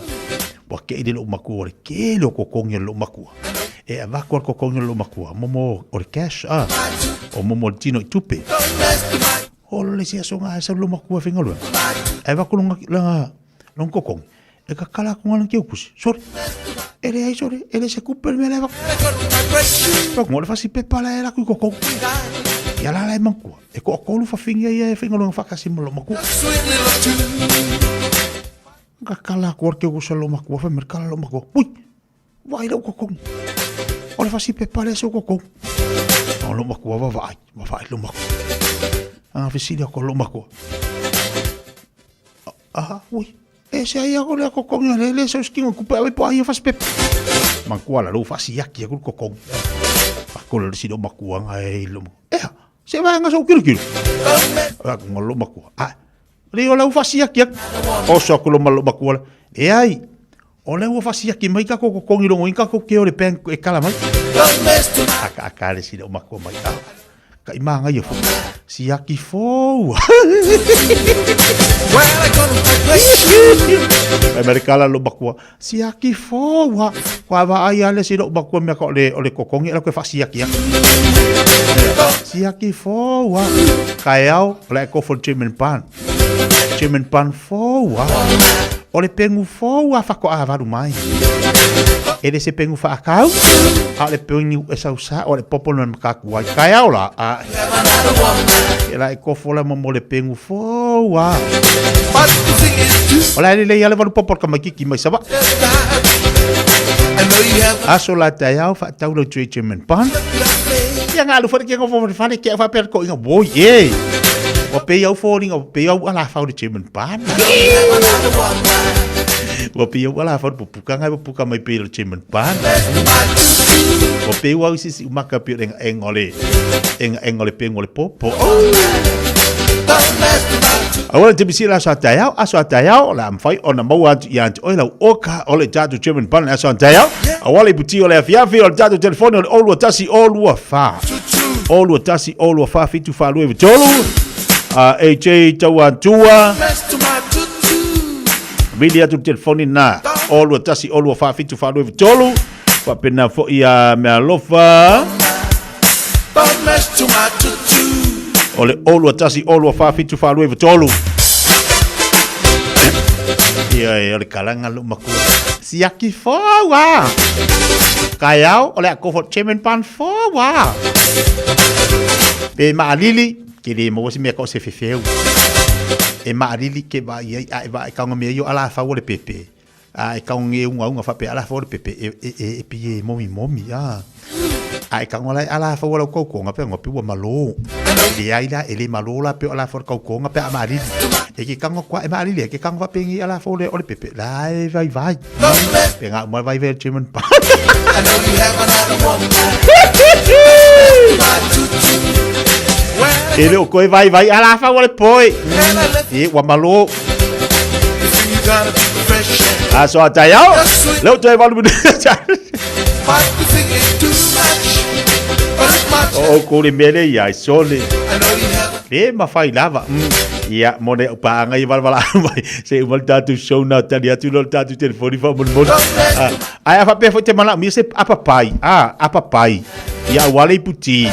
Ia nai vala wane le so kanga su aku ke le fongire ke vala wa ia wa se apa pai le so atayao. Ma wole o kal mole pai foi le la forka un mole pai. Ele le pai masinga, ele le pai masinga, le pai peng. Ale apa pai foi le masangi ka ko.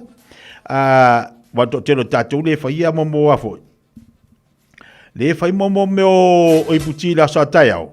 So kanga su akula ia le kako ke le fongile. E ma fai ona so tai ai ia mo se apa pai wale so tai mana ilo va vala ai so tai dola ia le mo se pai o lu tasi i valu lu tolu tasi valu o lu tasi i valu lu tolu tasi valu o lu tasi i valu lu tolu tasi valu telefon na wa se apa pai le so tai al tatu German pan nenga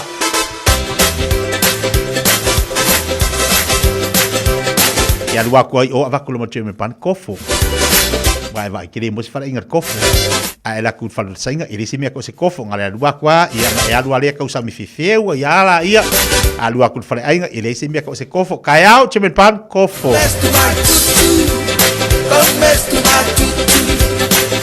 ele fa pela alu ku mo ka konga e kofo o mo German pan e kofo o ia ai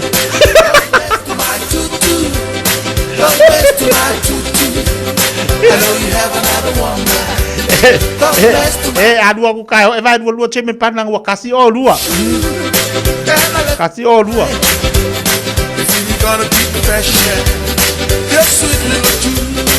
Oh, menino jalo le jula se le lua. Ma fai ya o ko wa. Ko fai ngo kala German pan na dia. Ya le fa ka wa le o fele le mai kala German pan. Io e fa kwa e karikongu fu kaya nga e kango kwa German pan e vai e kango loi ala fa lo kokonga e kango ko malonga e fa lo kokonga wa malo ala fa Ele koe maka o miagi au vai malo le kaimi ngai e fa vai mai. Kau fa vai mai ya ka ko ala fau. Ia ma kau fa momosi mai ka ko foreign.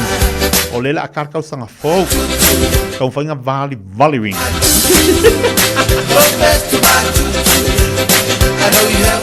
Mana ia wi gol tau nei jaiao. Pa mo dia jole tau sanga fo ya tau sa mo le tunu per e. Ta mo fo ngi kau sanga. Ya me sidi maka wo ma tuari tau sanga la tolo man wil tatu wan tunu. Ese me tipo pole fu pa un me ia e ola fia ma ola fia au ia. Ma ola fia tatu ainga umalava. Vai po hangi si me ngai vevesi ka ko ma fo. Avesi. Ese nga me fa kele le vevesi o ka ko ma fo fa ka ko le dupo la me la fai. Ia matau au na le sa lo toi lo ma fo lo fale atu tau sanga fo.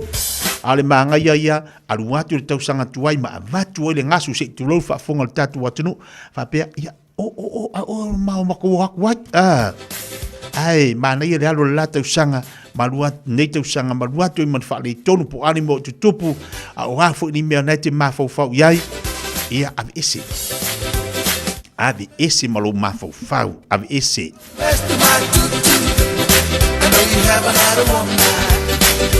ta pena fia o tatu tangata mo tau sanga fo ai na o me le te lua ta pena ai o mo tau sanga fo kama le nga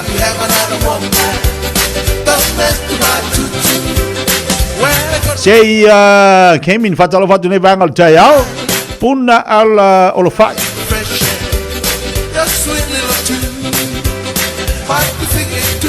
ai ele se finga kai vai nga yo ngar kalanga ai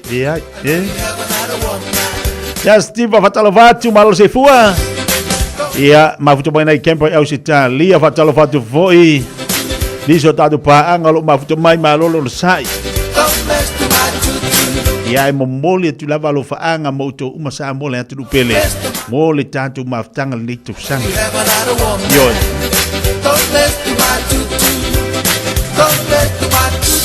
ona o tele sautai ai fa malo fa tai mo tatu watinu mo tatu maftanga ia or fa tai ai mo le tu sang atu sa mole atu pele ia ila fa ngaluanga tofele tua moto fo le tua le ngata fo ilea ona itamama na itina fa fitai le no tatalo le tautua te tia ma tatu pokalame le tau sanga atoa ana le ai lau tapo ai ngata tatu te leo o mai si uyo le tau sanga ma tatu fuafuanga ma tatu pokalame ana le ai lau tatalo ele solonga le leima manuia le fo lau le tau sanga e una tatu wa i maunga i fo i vanu ai or fa tau tainga le tatu wali mau le tatu to vai taulo le tatu va ai Yesu e ala i lau tapo inga ma lau tatalo leo tatu e u ia na leo fai tau te tasi le aso ia ai ole nganga i le whaafitai tele lava i lau tapo inga ma lo whaafitai tele lava e leisi si upu ilu ngātu le whaafitai a le loto a ia ua tumu le fia le loto ua tumu le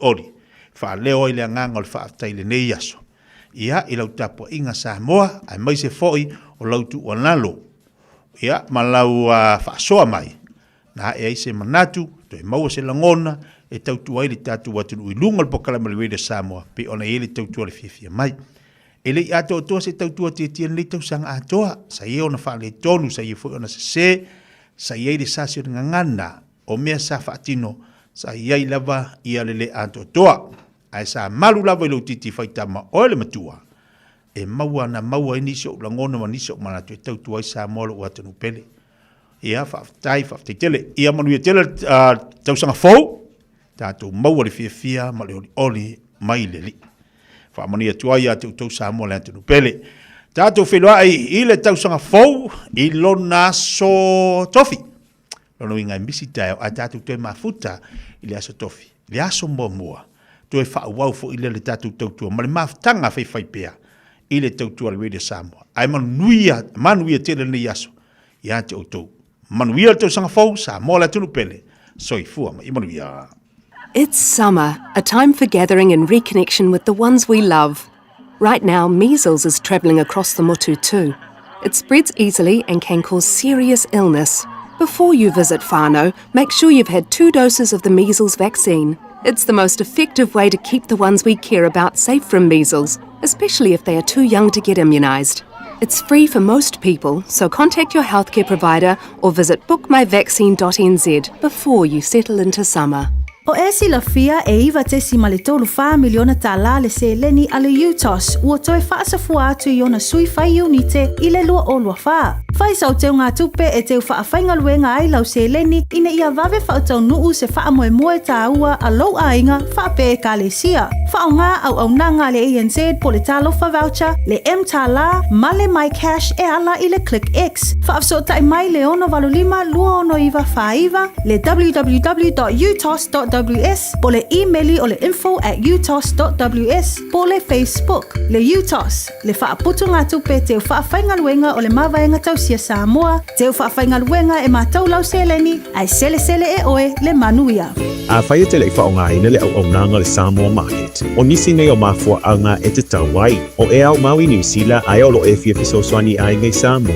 E mawhai o le tutongi lau whaataunga i lunga o le penga te whailangi a le Samoa Market. Ai piki i Samoa. Whawhainga o fia sa o ngā o so se whaalabelabe. Tutongi le pili o mōli, pili o le vai, mea whauwhale po o se tau mafutanga mō lau ainga. Tō mai lau whaatuatuanga i le Samoa Market. Mō so se whaamoemoe o ai ngai Samoa. www.samoamarket.com.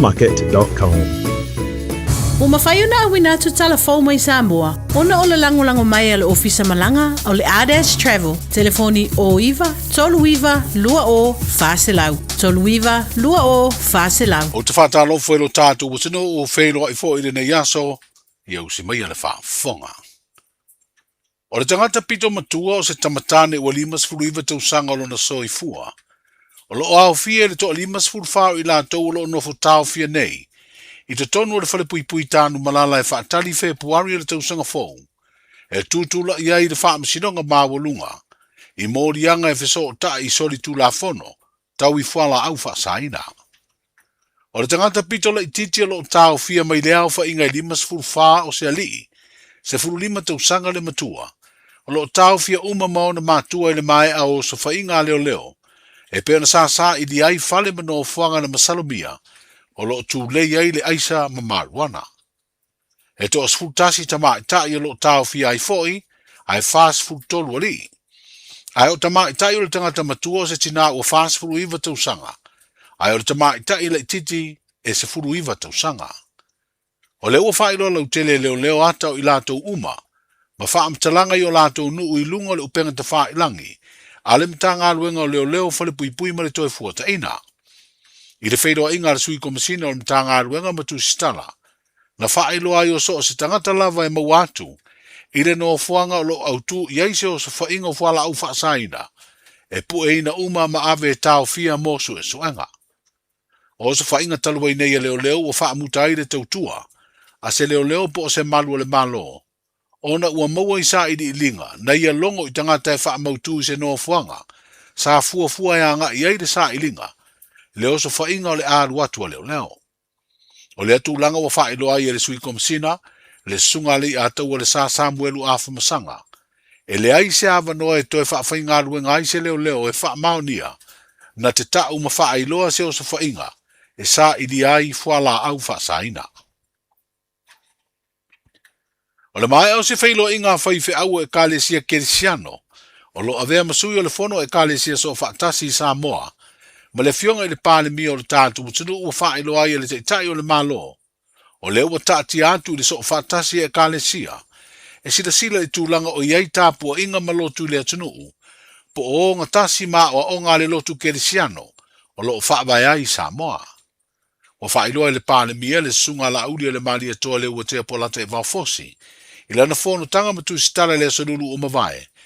O se finangalo le fono e kālesia, e whautua i nai le malo i se tūlanga o le anga i ai, se fuafuanga i le whaono iro ai o le whaavai. Le pe o na si la fia lo maua ai le vaenga sfultasi, o lo whaasino i le saolo tonga o lotu, ma le saolo tonga o tangata e tāpua i ai. Whai tau te pui le tunu, on tātou wa aile i mautu, tātou whaavai i le puinga, e whaavai le tua Samoa. O loo le nā tere tununga, ma o le tere tununga na o le whatua tua i le tua Samoa o tasi. E le o malana i le teimine nei. Alan me leu tātou vai New Zealand. Lau sāwa vali mai leo Musalemi le spito. Ai sāwa le tūlau keisiano New Zealand le spito.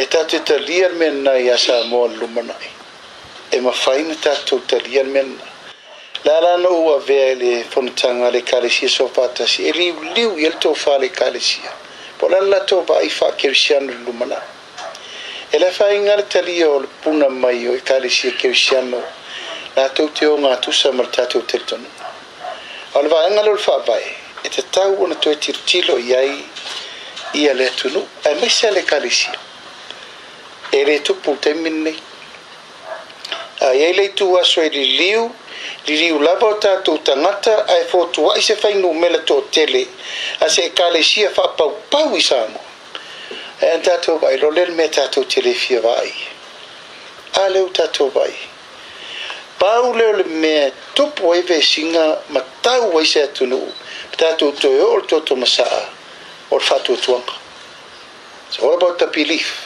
e leo tātou vai ni lan me le tupu i kaza ma no o le tua i salaepu i le vai ma mao mo Samoa mo le rumanai taun tātou whai titi na o le tarito nunga lava tātou te loa tātou te tasi ai o le a o le tātou tamalangi ai la se si tale sia la tu te mai ai fa pe mai e le si tua ese tu me le tua Samoa i lo temi va tai o le malo mo lo temi va par miet tau no fai mene ma o sa uni vo il tulanga o le ale fina ngalo Samoa po se referendum po le ale tel no nga Samoa fai il mele to su i fa vai le i le tapo ingo e kalesia sa loto tau fai mai leta tau tu o mele o to nei se tasi o fuafuanga le malo e feso ta i le una i o le ola te tonu ma le ola tapua i o tātou tangata ia o onga whaakerisiano o le wha mamalu o le aso sama le sapati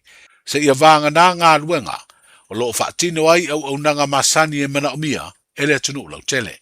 Nal tātou vai le lato e avele he au wha malo si a mata le tātou ana pongi le la vai ni ua sa se tangata o na toe pa o se masini i se aso sa nan me leo i tangata mai whafoi ua mai pa o masini o ngai rei kari kongur kako sa i rei kari kongur kako kapuenga even foi ngā luenga le malo le la avele malo singa ua sa se ngā luenga tau kon kalate o na toe ngai masini me i le sa tapu se vana ngā tatua o nga masan mo le fonga tau mafa o le tunu nani fo i leo ka pripui kalmai me tatua services e mwhain whatau ar sa pati ai ia o te reilo o ar so solo ngā tunga lea tatua te vairo le stulanga o le fitau e nei fese se ingai tulanga o no aso sa pati tatou ai vo tot sit fiel petuna inga le mele o le kalesia tu lo lava fo il tau le kalesia spitu langa isi le o le lifa ma le tatou sa pati isi o la lava tu ma o la stonga i o la to fo i a o le talitonunga o le ese o aso a o le talitonunga tasia le tuam fa malu la to sa pati le fionga le palemia sunga la udi le mali to le o te polate va fosi i le fono masani ma le vesenga o tu stanga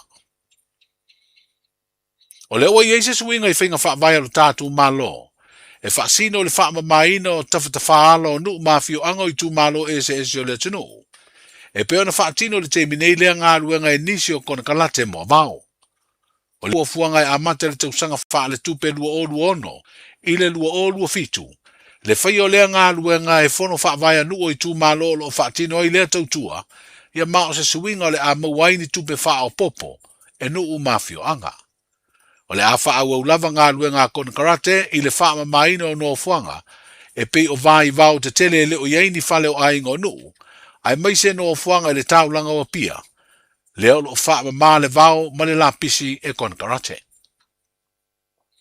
e wha miliona ono se la wafeta lale au wha ingo se seleni o le au mai tupe le fuafuaina le malo ua fuafua nei e wha alu e toi wha le iai wha le tonu o le mauta wha masino au tui muli nuu lea e le ngata o lo amano fuanga au tu o mtanga luenga o whaamsinonga. Ai o lo iai mapotu o le whaamsinonga o soli ngā tu la fono, ma le whaamsinonga o whanua maswafa.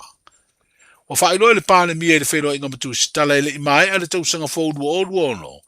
O te tau na mai a lea ngā luenga e toi fono ai le vaenga pito i lunga o le mauta. O na ua a fia potu e whai ai whaamsinonga meisi ngā luenga i le tutulu pe ao ina mamafa ma malosi timunga. O le maota wha masino na fausia se fesoaswani, a le malo saina ua na wha mea lofai, le lua se lau afe tā la e amatai le ngā luenga toe wha le leia o lea maota. O le tausanga i lua afe sifuru le masino i Januari, na umusa ma te tala alua i aile maota wha masino i mulinoo, a ele sifuru lima aile nei o tausanga talu na mai a fausia, wa tula i mai wha le tonu e peo na mafu aile wha ai unga le kāpeneta, e wha o ngā le whātesi ma le ono miliona tā la mai tupe le fuafuaina, e wha atino ai ngā luenga e fō i ai ia wha le tonu. Wa wha atino nei ilum tā ngā luenga o wha ato anga se fesoa swani, wa ngā lulu e wha tasi ai ma le asosio pisi nisi wha moe ngā lango meli Samoa. I se tau mawhainga e titina le siama e tā ua, o le American Foul Brood, wa fiai nisi o atina e wha pēa ilu tātu mo tino. O atina e si usenga manu utu la lata i ai wanga i eile ngā luenga, leo wa whana ai se vaila au se tau mawhainga e titina i a mate lea siama. Wa whaalia se pepa o whaamtalanga, o le tausanga lua fesfulu ono na fiai fo i atina e lango medi i lea siama, ma o ngā luenga whaana tinati sa whaia na waweo na tineia ma toe saunga le mua i atina e, o lo mawai le meli sua malie po le hani, o se tasi o loa tau tāu mawhai to tere tangata e mana o mia, ai whao ngā foi, i tā penanga mō le ngau singa o nisi o mea tāu mawha, e mawai le soifua malolo ina le lei. O ave le whao tuanga le mtanga luenga o wha toanga ma le asosio pisi nisi wha moe ngā lango meri, i pule ngā matai o nuu mawhio anga lo anga i ele nei ngā luenga, ina ia whaava no ane o lātou whanua e whaatino ai le whanaina o le siama, wa fiai le ola le lei o lango meri, a wale ati na e o le meli sua malie i lo tātou tino. Manuia le nei